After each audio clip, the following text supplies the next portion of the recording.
Akashvani 720 kilohertz அலைவரிசையில் எண்ணுயிர் தோழி. ஆரோக்கியம் தரும் அருமருந்து. ஸ்ரீ ராமச்சந்திரா பல்கலைக்கழக குழந்தைகள் நல செவிலியத்துறை துணை பேராசிரியர் பிரதீஷா அவர்களுடன் நேர்முகம் கேட்கலாம். பகுதி 1. வணக்கம் மேம். வணக்கம் மேம். இப்போ தாய்ப்பால் கொடுக்கறது அப்படின்றது தாய்க்கு சேய்க்கு 2 பேருக்குமே எவ்வளோ முக்கியமானது அப்படின்றது இப்போது எல்லாருக்குமே தெரியுது.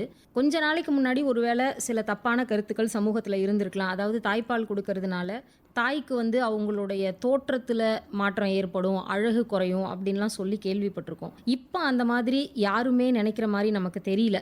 ரொம்பவே இதை பற்றின விழிப்புணர்வு வந்துடுச்சு. குழந்தைக்கு மட்டும் இல்லை, தாய்க்குமே தாய்ப்பால் கொடுக்கறது தான் அவங்க ஆரோக்கியத்துக்கு, தோற்றத்துக்கு, எல்லாத்துக்குமே ரொம்ப நல்லது அப்படின்னு பெண்கள் எல்லாருக்குமே இப்போ தெரியுது. அதுவும் இல்லாமல் தாய்ப்பால் கொடுக்கறது ஒரு மகிழ்வான ஒரு விஷயமாக தான் பெண்கள் இப்போ எல்லாருமே எடுத்துக்கிறாங்க. அப்படியெல்லாம் இருக்கும் பொழுதும் இந்த தாய்ப்பால் வாரம் அப்படின்னு ஒரு வாரத்தையே முழுக்க நாம் அனுசரிக்க வேண்டிய தேவை என்ன இருக்குன்னு நீங்கள் நினைக்கிறீங்க? நம்ம இந்த தாய்ப்பால் வாரத்தை எப்போ ஆரம்பித்தோம் அப்படின்னு பார்த்தீங்கன்னா 1990 ஆரம்பித்தோம் நம்ம. ஸோ அதுலேருந்து நம்ம இந்தியாவில் வருஷம் நம்ம அந்த தாய்ப்பால் வாரத்தை கொண்டாடிட்டு இருக்கோம். இதை எப்படின்னு பார்த்தீங்கன்னா ஆகஸ்ட் அந்த முதல் 7 நாள் தாய்ப்பால் தினமாக நம்ம பார்த்துட்ருக்கோம். நம்மளுக்கு வருஷம் தாய்மார்கள் வந்துட்டே தான் இருக்கிறாங்க. ஸோ இது ஒரு முடிகிற ப்ராசஸ் எதுவுமே கிடையாது. அவங்களுக்கு நம்ம அடுத்த லெவலுக்கு அவங்களுக்கு எடுத்துகிட்டு நம்ம போயே ஆகணும். நம்ம இப்போ இதில் இன்டகிரேட்டட் ப்ரொமோஷன் சிஸ்டமாக நம்ம இந்த வருஷத்தை நம்ம பார்த்துட்ருக்குறோம். Sustainable developmental of integrating the support system அப்படின்றது தான் இந்த வருஷத்தோடைய தீம். அப்படின்னும் போது இங்கே என்னென்ன வருதுன்னா யாரெல்லாம் வராங்கன்னா hospital, community and then employment. So இவங்க எல்லாருமே வராங்க. அது மட்டும் இல்லாமல் அவங்க வீடு ஹோம் மேனேஜ்மெண்ட்டும் வராங்க. தாய்மார்கள்லாம் அவங்க ஹாஸ்பிட்டலில் இருக்கும் போது அந்த ஹெல்த் கேர் ப்ரொஃபஷனல்ஸ் அந்த குழந்தையை எப்படி பார்த்துக்கணும் அப்படின்னு சொல்லிட்டு term baby, preterm baby 2 பேரை நம்ம டிவைட் பண்ணி வச்சுருக்கிறோம். அவங்க 2 பேரையும் எப்படி பார்த்துக்கணும் அப்படின்றது எல்லாமே அவங்க சொல்லி கொடுப்பாங்க ஹெல்த் கேர் ப்ரொஃபஷனல்ஸு. ஸோ அங்கேருந்து வீட்டுக்கு டிஸ்சார்ஜ் ஆகி போகும்போது ப்ரிப்பேர்னஸ் ஆஃப் டிஸ்சார்ஜ்னு சொல்லுவாங்க. ஸோ அந்த ஃபஸ்ட்லேயும் எப்படி பால் கொடுக்கணும், எவ்வளோ நாள் பால் கொடுக்கணும், எந்த முறையில் பால் கொடுக்கணும், பால் வரலன்னா பாலை எப்படி எடுத்து எக்ஸ்ப்ரெஸ் பண்ணி கொடுக்கணுன்றத வரைக்கும், குழந்தைக்கு வீனிங் ஃபுட்டு ஊட்டச்சத்தெல்லாம் எப்படி கொடுக்கணுன்றத வரைக்கும் சொல்லி கொடுத்து தான் அனுப்புகிறாங்க. ஸோ அவங்க இங்கேருந்து வீட்டுக்கு போயிட்டு வீட்லேயே அவங்க எப்படி பார்த்துக்கணும், இதை ஹெல்த் கேர் ப்ரொஃபஷனல்ஸ் ஃபாலோ அப்பும் பண்ணுவாங்க. வெயிட் கெயின் இதை நம்ம எப்படி பார்க்கலாம் அப்படின்னா, ஒரு குழந்தை நல்லா இருக்குது அப்படின்னு சொன்னால் அந்த குழந்தையோடைய வெயிட்டை வச்சு தான் நம்ம கணக்கிட முடியும். ஸோ அந்த மாதிரி கணக்கிடும் போது நம்ம அதை ஹெல்த் கேர் ப்ரொஃபஷனல்ஸ் ஃபாலோ பண்ணிப்பாங்க. குழந்தையோட வெயிட் குறையுது அப்படின்னா உடனே அவங்க நம்ம வீட்டுக்கு வாங்க அப்படின்னு சொல்லிட்டு நம்ம சொல்லுவோம். ஸோ இதை நம்ம ஏன் வருஷம் என்கரேஜ் பண்ணுறோம் அப்படின்னா, ஒரு நடுவில் நீங்கள் பார்த்தீங்கன்னா தாய்ப்பால் கொடுத்துட்டு இருக்க போக நடுவில் இந்த ஃபார்முலா ஃபீடிங் சொல்லிட்டு உள்ள ஒன்று வந்துச்சு. ஸோ இப்போ உடனே என்ன பண்ணுறாங்கன்னா, இந்த 2000 இருக்கிற ஜென்ரேஷன்ஸ்லாம் பார்த்தீங்கன்னா அவங்கெல்லாம் எடுத்த உடனே பால் வரலை, உடனே ஃபார்முலா ஃபீடிங்க்கு நாங்கள் போகிறோம், ஃபார்முலா ஃபீடிங் அப்படின்னு சொல்லிட்டு பண்ணுறாங்க. ஆனால் நேச்சராகவே அந்த தாய்ப்பால் அந்த முதல் வாரத்தில் தாய்மார்களுக்கு கொஞ்சம் கம்மியாக தான் வரும். அது அவங்களுக்கு தெரியாமல் எடுத்தோடனே டாக்டர் எங்களுக்கு தாய்ப்பால் வரல, உடனே எங்களுக்கு மருந்து எழுதி கொடுங்க அப்படின்னு எழுதிடுறாங்க. ஸோ ஃபார்முலா ஃபீடிங்க்கு போயிடுறாங்க. அந்த ஃபார்முலா ஃபீடிங்களோடைய கழிவுகள் பார்த்திங்கன்னா நமக்கு இண்டஸ்ட்ரி வேஸ்ட் நிறைய வருது. சாயில் பொல்யூஷன் ஆகுது, ஏர் பொல்யூஷன் ஆகுது, வாட்டர் பொல்யூஷன், இது எல்லாமே ஆகுது. நீங்கள் தாய்ப்பால் 6 மாதம் தொடர்ந்து கொடுங்க, எதுக்கு அப்போ அந்த ஃபார்முலா ஃபீடிங் போகிறீங்க, அது எப்படி கொடுக்கணுன்ற முறையை ஒழுங்காக கற்றுக்கிட்டாங்க அப்படின்னு சொன்னால் அவங்க அந்த ஃபார்முலா ஃபீடிங்கே போக தேவையில்லையே. நாமளும் வருஷம் சொல்லி கொடுத்துட்டு தான் வரோம், அவங்களும் வருஷம் எடுத்துகிட்டு தான் இருக்கிறாங்க. அந்த முறையை நாம் ப்ராப்பராக ஃபஸ்ட்டு சொல்லி கொடுத்துட்டோம் அப்படின்னு சொன்னால் அதுக்கப்புறம் நம்ம பிரச்சனை இருக்காது. இந்த ஃபார்முலா ஃபீடிங் எப்போ நமக்கு நிற்கிதோ அது வரைக்கும் நம்ம இதை கண்டினியூ பண்ணிட்டு போயிட்டு இருக்கிற மாதிரி தான் இருக்கும். ஸோ நம்ம குழந்தைங்களுடைய அந்த மொட்டாலிட்டி ரேட்டையும் நம்ம கம்மி பண்ண முடியும். ஸோ அவங்களுடைய க்ரோத் அண்ட் டெவலப்மெண்ட்டையும் நம்ம நல்லா இம்ப்ரூவ் பண்ண முடியும். ஸோ தட் நமக்கு எக்கனாமிக் வைஸ், நேஷ்னல் வைஸாகவும் நல்ல க்ரோத் இருக்கும். நமக்கு நம்மளுடைய ப்ராஃபிட்டும் நல்லா இருக்கும். ஸோ அதெல்லாம் கன்சிடர் பண்ணி தான் பாலிசி மேக்கர்ஸ்க்கு நம்ம ஒரு நல்ல ஒரு சிக்னிஃபிகண்ட் ரிசல்ட் கொடுக்கணுன்றதுனால தான் ஸோ நம்ம இங்கே பேஸ்மெண்ட்டில் அவங்களுக்கு அந்த அவேர்னஸை எடுத்துகிட்டு போகணும். ஃபஸ்ட்டு தாய்ப்பாலுடைய முக்கியத்துவமும் ஃபார்முலா ஃபீடிங் தேவையில்லை, தாய்ப்பாலே போதும், அதை எப்படி நீங்கள் கரெக்டாக கொடுத்தீங்கன்னா உங்களுக்கு 6 மாதம் வரைக்கும் தாய்ப்பால் பத்துன்ற அந்த அவேர்னஸாக நம்ம எடுத்துகிட்டு போகணுன்றதுக்காக தான் நம்ம வந்து வருஷம் வருஷம் இந்த ஒரு வாரம் ஃபுல்லாக நம்ம வந்து கொடுத்துட்ருக்கோம். இந்த ஒரு வாரத்தில் வந்து பார்த்தீங்கன்னா ஒரு நாளும் ஒருத்தவங்க வந்து சொல்லி கொடுப்பாங்க. அவங்களுக்கு நியூட்ரிஷனிஸ்டாக இருக்கட்டும், டாக்டராக இருக்கட்டும், நர்ஸாக இருக்கட்டும், அவங்களுடைய போர்ஷனை எடுத்து எல்லாரும் வந்து சொல்லி கொடுத்துட்ருப்பாங்க. ஒரு இன்டகிரேட்டட் சிஸ்டமாக, சப்போர்ட் சிஸ்டமாக தான் அவங்களுக்கு சொல்லி கொடுத்துட்ருக்காங்க. ஹாஸ்பிட்டலில் மட்டும் இல்லாமல் அவங்களுக்கு கம்யூனிட்டிலையும் போய் சொல்லி கொடுக்குறாங்க, வீடு வீடாக சொல்லி கொடுக்குறாங்க. அது மட்டும் இல்லாமல் கம்பெனிஸ்லையும் போயிட்டு இந்த அவேர்னஸ் கேம்ப் இதெல்லாம் பண்ணிட்டு தான் இருக்கிறாங்க. ஃபோக்கஸ் வந்து நம்மளுக்கு அர்பன் மட்டும் ஃபோக்கஸ் பண்ணாமல் நம்ம ரூரல்லையும் போயிட்டு ஃபோக்கஸ் பண்ணணும். டெவலப்மெண்ட், சஸ்டைனபிள் டெவலப்மெண்ட்டுன்றது ஒரு இடம் மட்டும் இல்லாமல் எல்லா இடத்தையும் பரவி அந்த டெவலப்மெண்ட் வரணும், அந்த அவேர்னஸ் வரணும், எல்லாருக்கும் ஈக்குவலாக போகணும் அப்படின்றது தான் மெயின் எய்ம். ஸோ தட் நம்மளால் வந்து அந்த ப்ரொமோஷனை எல்லா இடத்துலையும் ஈக்குவலாக எடுத்துகிட்டு வர முடியும் அப்படின்றது தான் மேம் இதோடைய குறிக்கோள். பொதுவாக வந்து தாய்ப்பால் கொடுக்கறது அப்படின்றது குழந்தைக்கும் அம்மாவுக்கும் வந்து ஆரோக்கியம் சம்மந்தப்பட்ட விஷயம் அப்படி தான் நினச்சோம். இப்போ நீங்கள் சொல்லும்போது அது நம்ம நாட்டினுடைய பொருளாதாரத்தில் கூட ஒரு முக்கியமான இடத்த வகிக்குது அப்படின்றது தெரியுது. இந்த தாய்ப்பால் கொடுக்கறதுனுடைய விழிப்புணர்வு அதிகமாகிறதுனால சைல்டு மார்ட்டாலிட்டி ரேட் வந்து குறையுது அப்படின்னு சொன்னீங்க. கடந்த சில வருடங்களாக தொடர்ந்து வந்து நம்ம அரசு நிறைய முனைப்பாக இந்த விஷயத்தை செஞ்சிட்டு இருக்கனால இந்த சைல்டு மொர்ட்டாலிட்டி ரேட் அப்படின்றது எவ்வளோ குறைஞ்சிருக்கு?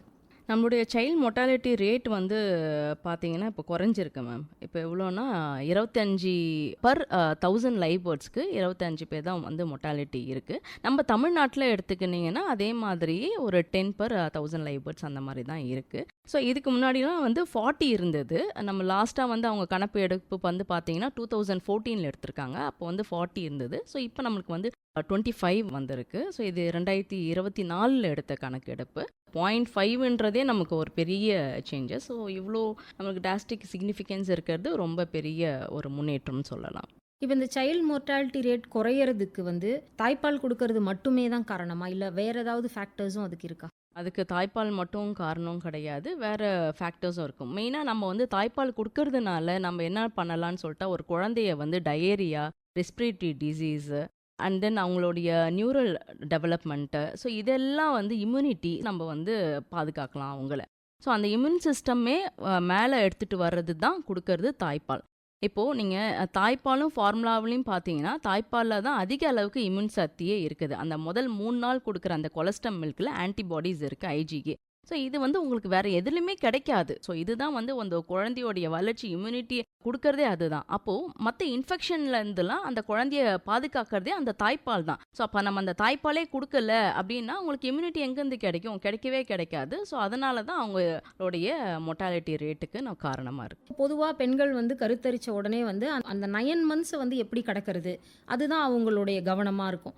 அந்த நேரத்தில் வந்து அவங்களுக்கு வந்து இந்த பிபி அதிகமாகிறது, நியூட்ரிஷன் ரொம்ப குறைவாகிறது, ஹீமோகுளோபின் குறைவாகிறது, இப்படி அதுலேயே அவங்களுக்கு நிறைய சேலஞ்சஸ் இருக்குது. ஒர்க்கிங் விமன்னா இன்னும் அதிக சேலஞ்சஸ். அவங்களுக்கு இந்த மார்னிங் சிக்னஸ் இதெல்லாம் வந்து கடந்து அவங்க தினசரி வாழ்க்கையை வாழணுன்றதே கஷ்டம். ஸோ அதை நோக்கி தான் பெண்கள் வந்து அவங்கள பார்த்துக்குவாங்களே ஒழிய குழந்தை பிறப்புக்கு அப்புறம் இருக்க போகிற இந்த தாய்ப்பால் கொடுக்கறதுல என்னென்ன பிரச்சனைகள் இருக்குது அப்படின்றத யோசிக்க மாட்டாங்க. அதனால இந்த கருத்தரித்ததுலேருந்தே பின்னாடி வந்து ஒரு ஆரோக்கியமாக குழந்தைக்கு தாய்ப்பால் கொடுத்து அந்த ஒரு பீரியடை வந்து பெண்கள் என்ஜாய் பண்ணணும்னா கருத்தரித்ததுலேருந்தே பெண்கள் எதுலலாம் கவனமாக இருக்கணும், என்னெல்லாம் செய்யணும்? ஆக்சுவலாக வந்து பார்த்தீங்கன்னா மேம், அந்த தாய்ப்பால்ன்றது வந்து அதோடைய ஃபிசியோலஜியை நான் உங்களுக்கு சொல்லிடுறேன். தாய்ப்பால்ன்றது அவங்களுடைய மார்பகத்தில் ப்ரைமரி ஃபேட்டி டிஷ்யூன்னு சொல்லுவாங்க. அதில் வந்து எப்படி இருக்கும்னு சொன்னால் அந்த பூப்பந்து மாதிரி இருக்கும். அந்த பூப்பந்துலாம் ஒன்றா சேர்ந்து தான் அந்த காம்பில் வரும். ஸோ குழந்தை போயிட்டு அங்கே வாயை வைக்கும் போது அதுலேருந்து தான் அந்த பால் சுரக்கும். இந்த செகண்ட் ட்ரைமஸ்டர்லேயே அவங்களுக்கு வந்து இந்த ப்ரொஜெஸ்ட்ரான் என்ற ஹார்மோன் வந்து அதிகமாக இருக்கும், ப்ரொலாக்டினும் வந்து இருக்கும். ஸோ இதெல்லாம் சப்ரஸ் ஆகிருக்கும், வெளியே வராது. இந்த லோபியூல்ஸு, டக்ட்ஸ் இதெல்லாம் வந்து பார்த்திங்கன்னா ஹெல்த்தியாக இருந்தால் நமக்கு போதும். ஸோ அதுக்கு என்ன அவங்க பண்ணணும்னா ஊட்டச்சத்து, நம்ம ரெக்கமெண்டட் டயட்ரி அலோவன்ஸ்னு சொல்லுவாங்க. இப்போ கர்ப்பமாக இருக்கிற பெண்கள் வந்து சிறுதானியங்கள் வந்து எவ்வளோ எடுத்துக்கணும், ஒரு நாளைக்கு 250 கிராம் எடுத்துக்கணும். அதே மாதிரி பச்சளை காய்கறிகள், கீரை வந்து ஒரு நாளைக்கு 150 கிராம் எடுத்துக்கணும். காய்கறிகள் வந்து 300 கிராம் எடுத்துக்கணும். பால் வந்து 400 ml எடுத்துக்கணும். ஸ்பைசஸ்லாம் வந்து பார்த்தீங்கன்னா 10 கிராம்ஸ் தான் எடுத்துக்கணும். ஸோ இந்த மாதிரி பேலன்ஸ்டு டயட்டாக அவங்க சாப்பிட்ணும். ஏன்னா சிறுதானியம், அதுக்கப்புறம் பச்சிலை காய்கறிகள், பழம் வந்து 150 கிராம். இந்த மாதிரி பேலன்ஸ் டயட்டாக அவங்க ஃபஸ்ட்டு ட்ரைமஸ்டர்லேருந்தே ஃபோக்கஸ் பண்ணும் போது macro nutrients and micro nutrients சொல்லுவோம். மைக்ரோ நியூட்ரியன்ஸில் பார்க்கும்போது நமக்கு முக்கியமாக தேவை அயன். ஃபுல்லாக அந்த டெலிவரி ப்ராசஸே வந்து நல்லபடியாக எடுத்துகிட்டு போகிறதுக்கு தேவையானது அயன் தான். அந்த அயன் வந்து குறைபாடு வந்தால் தான் குழந்தைக்கும் குறைபாடு வரும், அதுக்கப்புறம் அம்மாவுக்கும் பிரச்சனை வரும். அயன் வந்து ஒரு நாளைக்கு எவ்வளோ சாப்பிடணும்னு பார்த்தா 27 mg வந்து அவங்க சாப்பிட்டே ஆகணும். அயன் எதில் நமக்கு இருக்கும் அப்படின்னு பார்த்தா பச்சிலை காய்கறிகள், கீரை. அப்போ கீரை வந்து ஒரு தாய்மார் தினமும் சாப்பிட்டே ஆகணும். ஒரு கப்பு கீரை கீரை ஒரு நாள் சாப்பிட்றாங்களா, 200 கிராம் வந்து இந்த கல்லீரல் மண்ணீரல்லாம் சொல்லுவாங்க பாருங்க, அது சாப்பிடலாம். 57 mg வந்து உங்களுக்கு வந்து அயன் இருக்குது. ஸோ அதை வந்து ஒரு 100 கிராம் சாப்பிட்டாலே வந்து அவங்களுக்கு போதும். அப்போதான் நம்ம ஒரு நாளோடைய அந்த ஆர்டிஏவை அட்டைன் பண்ண முடியும். அதே மாதிரி கால்சியம் கண்டிப்பாக தேவை. அவங்களுடைய பால் சுரக்கிறதுக்கும் அவங்களுக்கு தேவை, அண்ட் தென் டெலிவரி ப்ராசஸும் கால்சியம் தேவை. அது வந்து ஒரு நாளைக்கு வந்து 1000 mg அவங்க எடுத்துக்கணும். ஸோ இந்த மாதிரி அவங்க சாப்பிடணும். ஆனால் நம்ம தாய்மார்கள் வந்து பார்த்தீங்கன்னா எப்படி சாப்பிட்றாங்க அப்படின்னா, தட்டை எடுத்துக்கிறாங்க, நல்ல பெரும் கூம்பா சாதத்தை மட்டும் போட்டுக்கிறாங்க. சாதத்தை கம்மி பண்ணிட்டு நல்ல நம்ம வந்து 200 கிராம் பொரியலை தான் வச்சுக்கணும். அதுக்கு ஆப்போசிட்டாக பண்ணுறாங்க. பொரியலை வந்து ஒரு 20 கிராம் 30 கிராம் தான் சாப்பிட்றாங்க. அங்கே ஒரு பொரியலை வச்சுக்கிறாங்க, அதுக்கப்புறம் சாதத்தை மட்டும் போட்டு குழம்பு சாப்பிட்றாங்களா, அதில் ஒரு காய்கறியும் கிடையவே கிடையாது, சும்மா சாப்பிட்றாங்க. அப்புறம் எங்கேருந்து மேக்ரோ நியூட்ரியன்ஸ் மைக்ரோ நியூட்ரியன்ஸ் கிடைக்கும்? உங்களுக்கு ஹெச்பி வந்து பார்த்தீங்கன்னா ரொம்ப லோவாக தான் இருக்குது. 11க்கு மேலே அவங்களுக்கு இருக்கணும். இதுக்காக கவர்மெண்ட் என்ன பண்ணுறாங்க, அயன் சுக்ரோஸ் ஊசி, அது மட்டும் இல்லாமல் மாத்திரை இதெல்லாம் கொடுக்குறாங்க. அது மட்டும் இல்லாமல் அவங்களுக்கு வந்து ஒரு பேக்கேஜே ஒன்று கொடுக்குறாங்க. அவங்களுக்கு தேன், அதுக்கப்புறம் வந்து டேட்ஸ் அதெல்லாமும் கொடுத்து சாப்பிடுங்கன்னு சொல்கிறாங்க. அதெல்லாம் கொடுத்தும் அவங்க வந்து என்ன பண்ண மாட்டாங்க, சாப்பிட மாட்டாங்க. ஏன் சாப்பிட மாட்டாங்கன்னு பார்த்தீங்கன்னா அவங்களுக்கு சப்போர்ட் சிஸ்டம் வேணும் மேம். இதுதான் இந்த வருஷத்தோட நான் தீமுன்றதை முன்னாலும் சொல்லிட்டு இருந்தேன். சப்போர்ட் சிஸ்டம் பார்த்தீங்கன்னா ஃபேமிலி சப்போர்ட் சிஸ்டம். போன வருஷம் ரிசர்ச் பண்ணிட்டு இருந்தேன். ரொம்ப அவங்க ஏழை, அவங்களுக்கு வந்து நானே காசு போட்டே போயிட்டு இந்த டேட்ஸ் அதெல்லாம் வாங்கி எடுத்துகிட்டு போய் கொடுத்தேன். அடுத்த வாரம் பார்க்கும்போது சாப்பிட்டீங்களாமா அப்படின்னு சொல்லிட்டு நான் கேட்டேன். இல்லைம்மா நீங்கள் கொடுத்த பையில் டேட்ஸ் இருந்துதான்னு கேட்டாங்க. எனக்கு அப்படியே தூக்கி வாரி போட்டுது. என்னம்மா சொல்கிறீங்க அப்படின்னு கேட்டேன். இல்லைங்க மேடம், நீங்கள் வாங்கி வச்சுட்டு போனது தான் எனக்கு தெரியும். அதுக்கப்புறம் பார்க்குறேன் பை இல்லை. ஏன் பை இல்லை அப்படின்னும் போது, அந்த வீடு வந்து கூட்டு குடும்பம். ஸோ கூட்டு குடும்பமாக இருக்கும் போது என்ன பண்ணுறாங்கன்னா, இந்த 3 பசங்களும் பிச்சு சாப்பிட்டுட்டாங்க. பெரியவங்க எடுத்துக்கிறாங்க, எனக்கு ஒன்று கொடுன்னு சொல்லிட்டு வாங்கிட்டு வந்த பொருள், பழம் இதெல்லாம் அவங்களே சாப்பிட்டுட்டாங்க. ஒரே நாள்லே காலி ஆயிடுது. ஸோ அவங்க என்ன சொல்கிறாங்கன்னா, நான் எப்படி மேடம் போயிட்டு அவங்ககிட்ட சொல்கிறது சாப்பிடாதீங்க எடுக்காதீங்க அப்படின்னு. அந்த ஃபேமிலி மெம்பர்ஸ்க்காகவே தெரியணும். அதனால தான் அவங்களையும் கூட்டு வச்சு நம்ம வந்து சொல்லி கொடுக்கறது. தாய்மையோடைய முக்கியத்துவம், அவங்களுக்கு எந்த அளவுக்கு இந்த உணவுலாம் வேணும், ஸோ அவங்களுக்கு வந்து ஆரோக்கியத்தை எந்த அளவுக்கு கொடுக்கும், அந்த குழந்தை பிறப்பு எந்த அளவுக்கு அவங்களுக்கு முக்கியத்துவன்றதெல்லாம் அவங்கள கூட்டு வச்சு நம்ம சொல்லி கொடுக்குறோம். இவங்களுக்கு 70% அவங்களுடைய உணவு வந்து சரியாக பார்த்துட்டாங்க அப்படின்னு சொன்னாலே அவங்களுக்கு எந்த பிரச்சனையும் வராது. அவங்களுடைய தாயும் நல்லா இருப்பாங்க, செய்யும் நல்லா இருப்பாங்க. அதனால அந்த ஃபேமிலி மெம்பர்ஸும் வந்து கண்டிப்பாக வந்து இதில் வந்து சப்போர்ட் பண்ணி ஆகணும்னு தான் நான் சொல்லுவேன். இன்னைக்கு உங்களுடைய மனைவி வந்து இவ்வளோ காய்கறி சாப்பிடணும், டெய்லியும் வாரத்தில் 3 நாளைக்கு வந்து முட்டை, கறி, மீனெல்லாம் வாங்கி கொடுங்க, ஸோ கீரை கொடுங்க. அதை வந்து சில கணவர்மார்கள் செய்கிறாங்க, செய்யலன்னு நான் சொல்ல. அது கூட வந்து மற்றவங்களும் ஒத்துழைச்சா ரொம்ப நல்லா இருக்கும் தான் நம்ம வந்து சொல்கிறோம். அதே மாதிரியே வந்து இன்னொரு பிரச்சனை என்னன்னா, இப்போ எல்லாரும் வந்து வேலைக்கு போக ஆரம்பிச்சிட்டாங்க. அந்த வேலைக்கு போகிற டென்ஷன்லேயே வந்து சரியாக சாப்பிட்றது கிடையாது. ஸோ அவங்களையும் வந்து வேலையை மட்டும் ஃபோக்கஸ் பண்ணாமல் அவங்களுடைய ஹெல்த்தையும் வந்து நம்ம ஃபோக்கஸ் பண்ண தான் சொல்கிறோம். இப்போ வேலைக்கு போகிறவங்க சாப்பாடு எடுத்துகிட்டு போகிறாங்க அப்படின்னு சொன்னால் கூட இருக்கிற வீட்டுக்காரோ மாமியாரோ மாமனாரோ அவங்களாம் ஹெல்ப் பண்ணாங்கன்னா அவங்க இந்த பேலன்ஸ் டயட்டை எடுத்துகிட்டு போவாங்க. அந்த டெஃபிஷியன்ட் வராது, அயன் லெவல் நல்லாவே இருக்கும். ஸோ அயன் லெவல் நல்லா இருக்கும் போது குழந்தையும் ஆரோக்கியமாக இருப்பாங்க, அம்மாவும் ஆரோக்கியமாக இருப்பாங்க, எந்த பிரச்சனையும் இருக்காது. ஸோ இந்த நியூட்ரிஷன் அப்படியே நமக்கு கேரி ஓவர் ஆகும் லாக்டேஷன் பீரியடில். இப்போ ஒரு குழந்தை பிறக்கும் போது என்ன சொல்லுவாங்க அப்படின்னு சொன்னா, இப்போ நீங்க ஒரு ஆள், உனக்கு குழந்தை ஒரு ஆள், 2 பேர் ஆயிட்டீங்க, அப்ப நிறைய சாப்பிடணும். நம்ம வந்து நிறைய 2 பேருக்கு சாப்பிடணும், 3 பேருக்கு சாப்பிடணும்னு அவசியம் கிடையாது. நியூட்ரிஷனை ஃபோக்கஸ் பண்ணால் போதும். ஸோ நம்ம சாப்பிட்ற உணவு பேலன்ஸ் டயட்டாக இருக்குதா, சத்து உள்ள உணவாக சாப்பிட்றோமா, அது சாப்பிட்டாலே நமக்கு போதும்.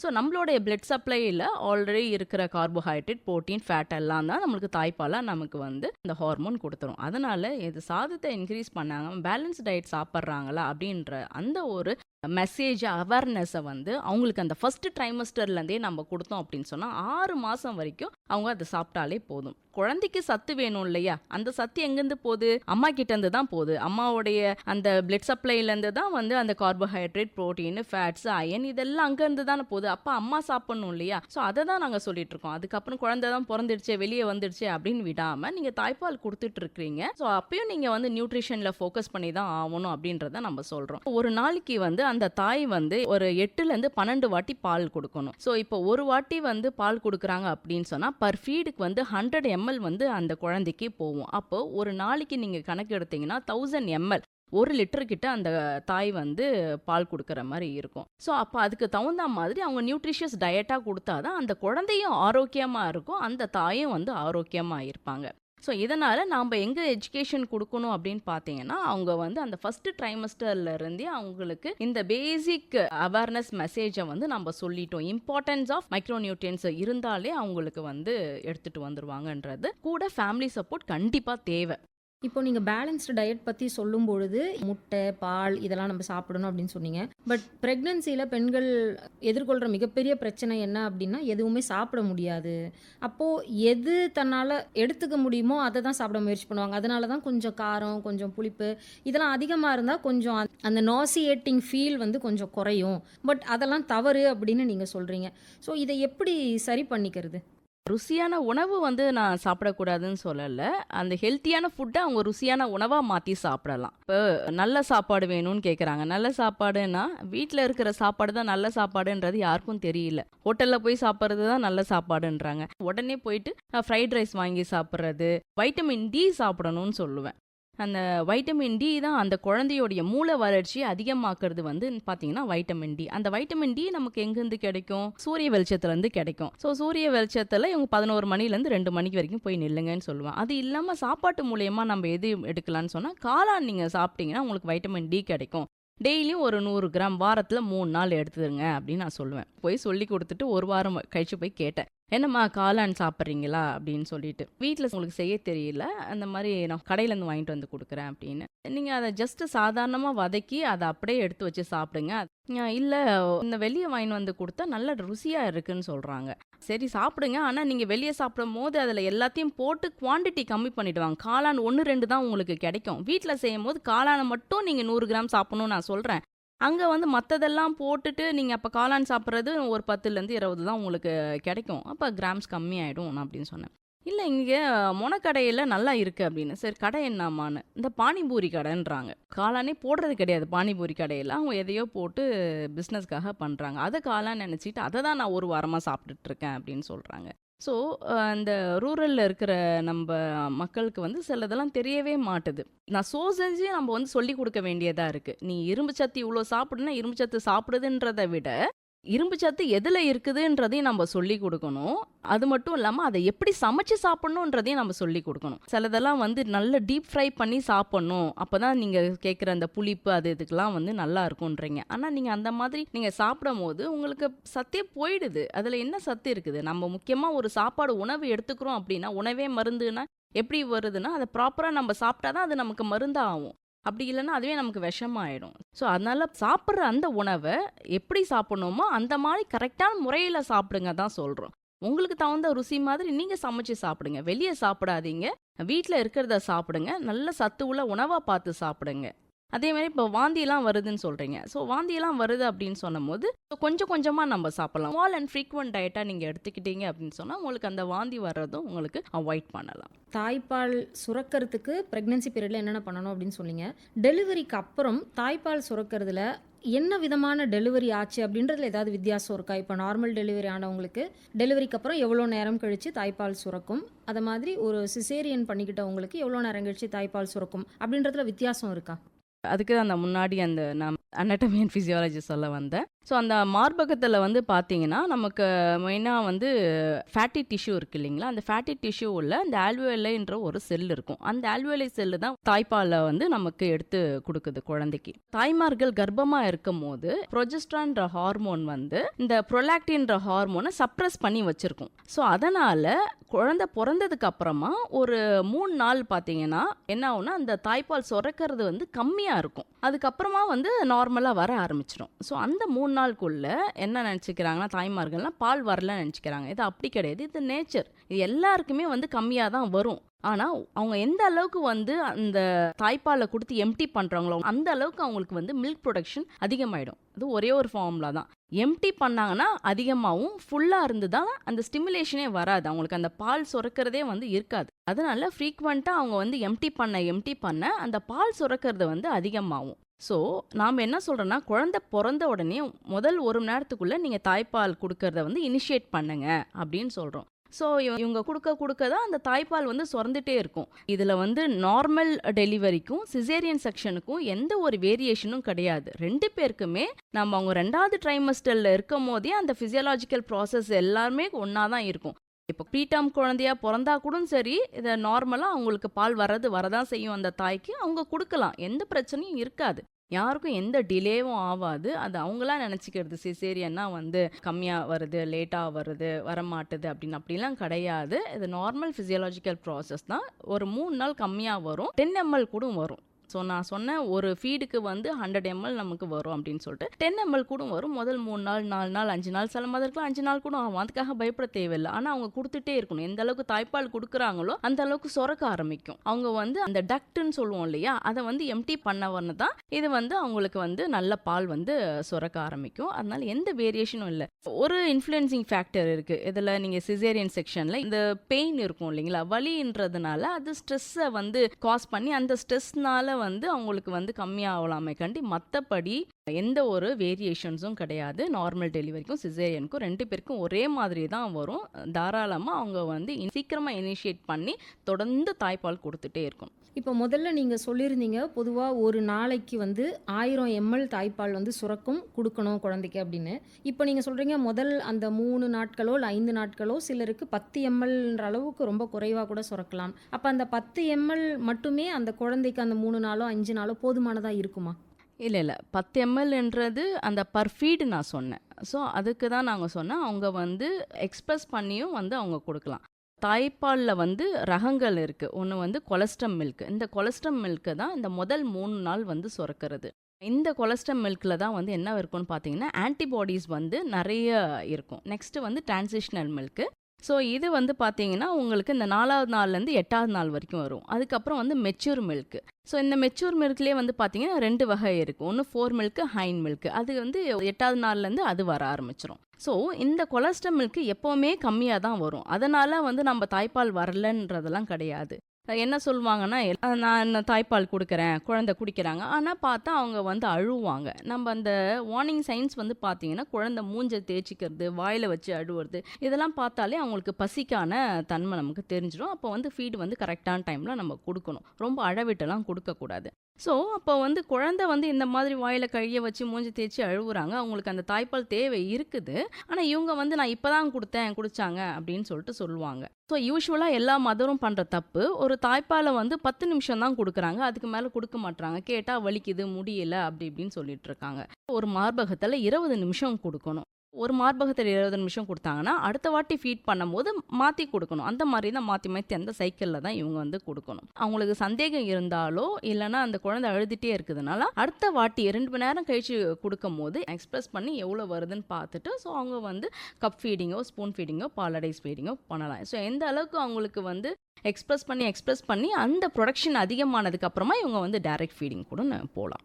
ஒருவேளை குழந்தை வந்து நீங்கள் சொல்கிற மாதிரி ஒரு ப்ரீமெச்சூர் பேபியாக இருக்கலாம், குழந்தை வந்து வென்டிலேட்டரில் வைக்கப்பட வேண்டிய தேவை இருக்கலாம், இல்லை அன்ஃபார்ச்சுனேட்லி குழந்தை இறந்து கூட போகலாம். ஸோ அந்த மாதிரி சூழல்களில் அவங்களுக்கு வரும், எக்ஸ்பிரஸ் பண்ணி வெளியில் எடுக்கலாம். என்ன இருந்தாலும் அந்த குழந்தை வாய் வச்சு குடிக்கலை அப்படின்றதுனால அவங்களுக்கு ஏதாவது ஹெல்த் இஷ்யூஸ் வருமா?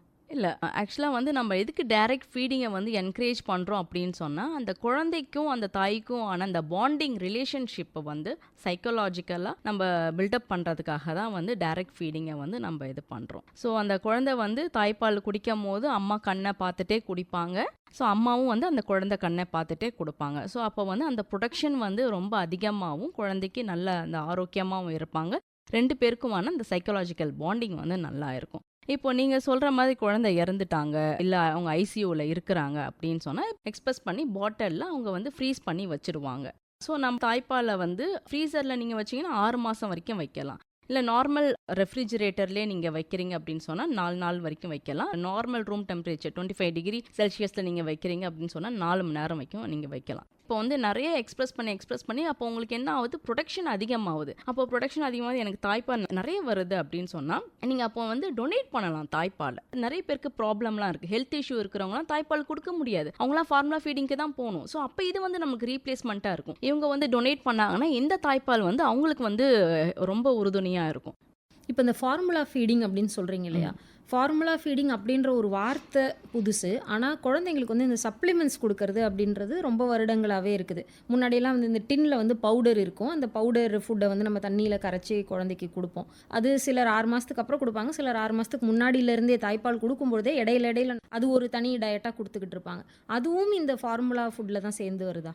நம்மளுடைய தாய்ப்பாலுக்கும் ஃபார்முலா ஃபீடுக்கும் என்ன வித்தியாசம்னு பார்த்தீங்கன்னா, ஃபஸ்ட்டு 4 காம்போனெண்ட் இருக்குது. ஒன்று வந்து இம்யூனிட்டி, அதுக்கப்புறம் டைஜஷன், அதுக்கப்புறம் காசு, நெக்ஸ்ட்டு வந்து ஏஜ். ஸோ இதில் வந்து ஃபஸ்ட்டு எடுத்தோடனே நான் என்ன சொன்னேன், இம்யூனிட்டி சொன்னேன். ஸோ இந்த இம்யூனிட்டியில் பார்த்தீங்கன்னா உங்களுக்கு தாய்ப்பாலில் இருக்கிற அந்த இம்யூனிட்டி ஆன்டிபாடிஸ் வந்து ஃபார்முலா ஃபீடிங்கில் கண்டிப்பாக கிடையவே கிடையாது. ஸோ நம்மளுக்கு இதில் வந்து ரொம்ப முக்கியமானது வந்து பார்த்திங்கன்னா ஐஜிஏ நமக்கு கிடைக்கிது, அங்கே உங்களுக்கு ஒன்றுமே கிடைக்காது. நெக்ஸ்ட்டு வந்து பார்த்திங்கன்னா டைஜஷன் வந்து நமக்கு சொல்லவே தேவையில்ல, நமக்கு தாய்ப்பால் வந்து எதுவுமே நமக்கு பண்ணாது. ஸோ இங்கே வந்து உங்களுக்கு மாட்ரேட்டான டைஜஷன் தான் இருக்கும். சில குழந்தைங்களுக்கு ஒத்துக்கும், சில குழந்தைங்களுக்கு ஒத்துக்காது. அதே மாதிரி வந்து பார்த்திங்கன்னா காசு, அது வந்து இந்த பவுடர் பால்லாம் வந்து நிறைய பிராண்ட் இருக்குது, அதுக்கு தகுந்த மாதிரி உங்களுக்கு வந்து காசும் வந்து அதிகமாகும். மாட்டுப்பாலை விட ஃபார்முலா ஃபீடிங் வந்து அதிகமாகும். அதுக்காக மாட்டுப்பால் கொடுக்கலாமான்னு கேட்காதீங்க, கண்டிப்பாக அந்த சைடு போகவே கூடாது. ஸோ நெக்ஸ்ட்டு வந்து பார்த்திங்கன்னா வயசு, நம்ம வயசு வந்து இது பிறந்ததுலேருந்து நம்ம இனிஷியேட் பண்ணணும்னு சொல்கிறோம். இந்த ஃபார்முலா ஃபீடிங்க்கு ஏன் போகிறோம் அப்படின்னா நீட் பேஸ்டில் தான் நம்ம போகிறோம். தாய்மார்க்கு ஏதோ பிரச்சனை, அவங்களால தாய்ப்பாலே கொடுக்க முடியாதுன்ற ஒரு இதில் தான் நம்ம வந்து இந்த இடத்துக்கு போகிறோம். இல்லைனா அதையும் நம்ம வந்து என்கரேஜ் பண்ணவே கூடாது. எந்த அளவுக்கு தாய் நல்லா இருக்கிறாங்களோ அப்போ வந்து தாய்ப்பால் மட்டும்தான் நீங்கள் கொடுக்கணும் அப்படின்னு சொல்கிறோம். அதே மாதிரி நம்ம வந்து இந்த 6 மாதம் கழிச்சு வந்து இந்த கூட வந்து நம்ம சாப்பாடு வீனிங் ஃபுட்டுன்னு சொல்லுவோம், அதை வந்து நம்ம காம்ப்ளிமெண்ட்ரி ஃபுட்டை கொடுக்க ஸ்டார்ட் பண்ணுவோம். அப்போ வந்து இந்த மாதிரி சில பவுடரு, இந்த ரெடிமேடாக இருக்கிற பவுடரு அந்த மாதிரிலாம் கொடுக்க செய்வாங்க. ஸோ அதையும் கொடுக்காதீங்க தான் நான் சொல்கிறேன். நீங்கள் வெளியே வாங்கி கொடுக்குறதோட வீட்டிலேயே நீங்கள் ரெடி பண்ணுங்க அப்படின்றது தான் நம்ம சொல்கிறோம். ஃபஸ்ட்டு வந்து தண்ணி ஆகாரமாக கொடுத்து பார்க்கணும், அதுக்கப்புறம் வந்து செமி சாலிடாக கொஞ்சம் கட்டியாக கொடுக்கணும், அதுக்கப்புறம் நல்லா சாதாரணமாக நம்ம வந்து 1 வயசுக்கு அப்புறமா நீங்கள் எப்பயும் சாப்பிட்ற மாதிரி கொடுக்கலாம். ஸோ இப்போ முட்டைலாம் வந்து பார்த்தீங்கன்னா 9 மாதத்துலேருந்தே கொடுக்கலாம். ஸோ வெளியே வாங்கி கொடுக்கறது நம்ம 5 வயசு வரைக்கும் கண்டிப்பாக வந்து அவாய்ட் பண்ணுறதுன்றது நல்லது அந்த குழந்தை ஆரோக்கியத்துக்கு. ஸோ க்ரோத் அண்ட் டெவலப்மெண்ட் வந்து அவங்க வந்து அந்த 5 வயசு வரைக்கும் தான் அது நடக்கும். ஸோ அது நம்ம இயற்கையான உணவில் நம்ம கொடுக்கும் போது அது நல்ல ஆரோக்கியமாக இருப்பாங்கன்றது தான் நம்பிக்கை.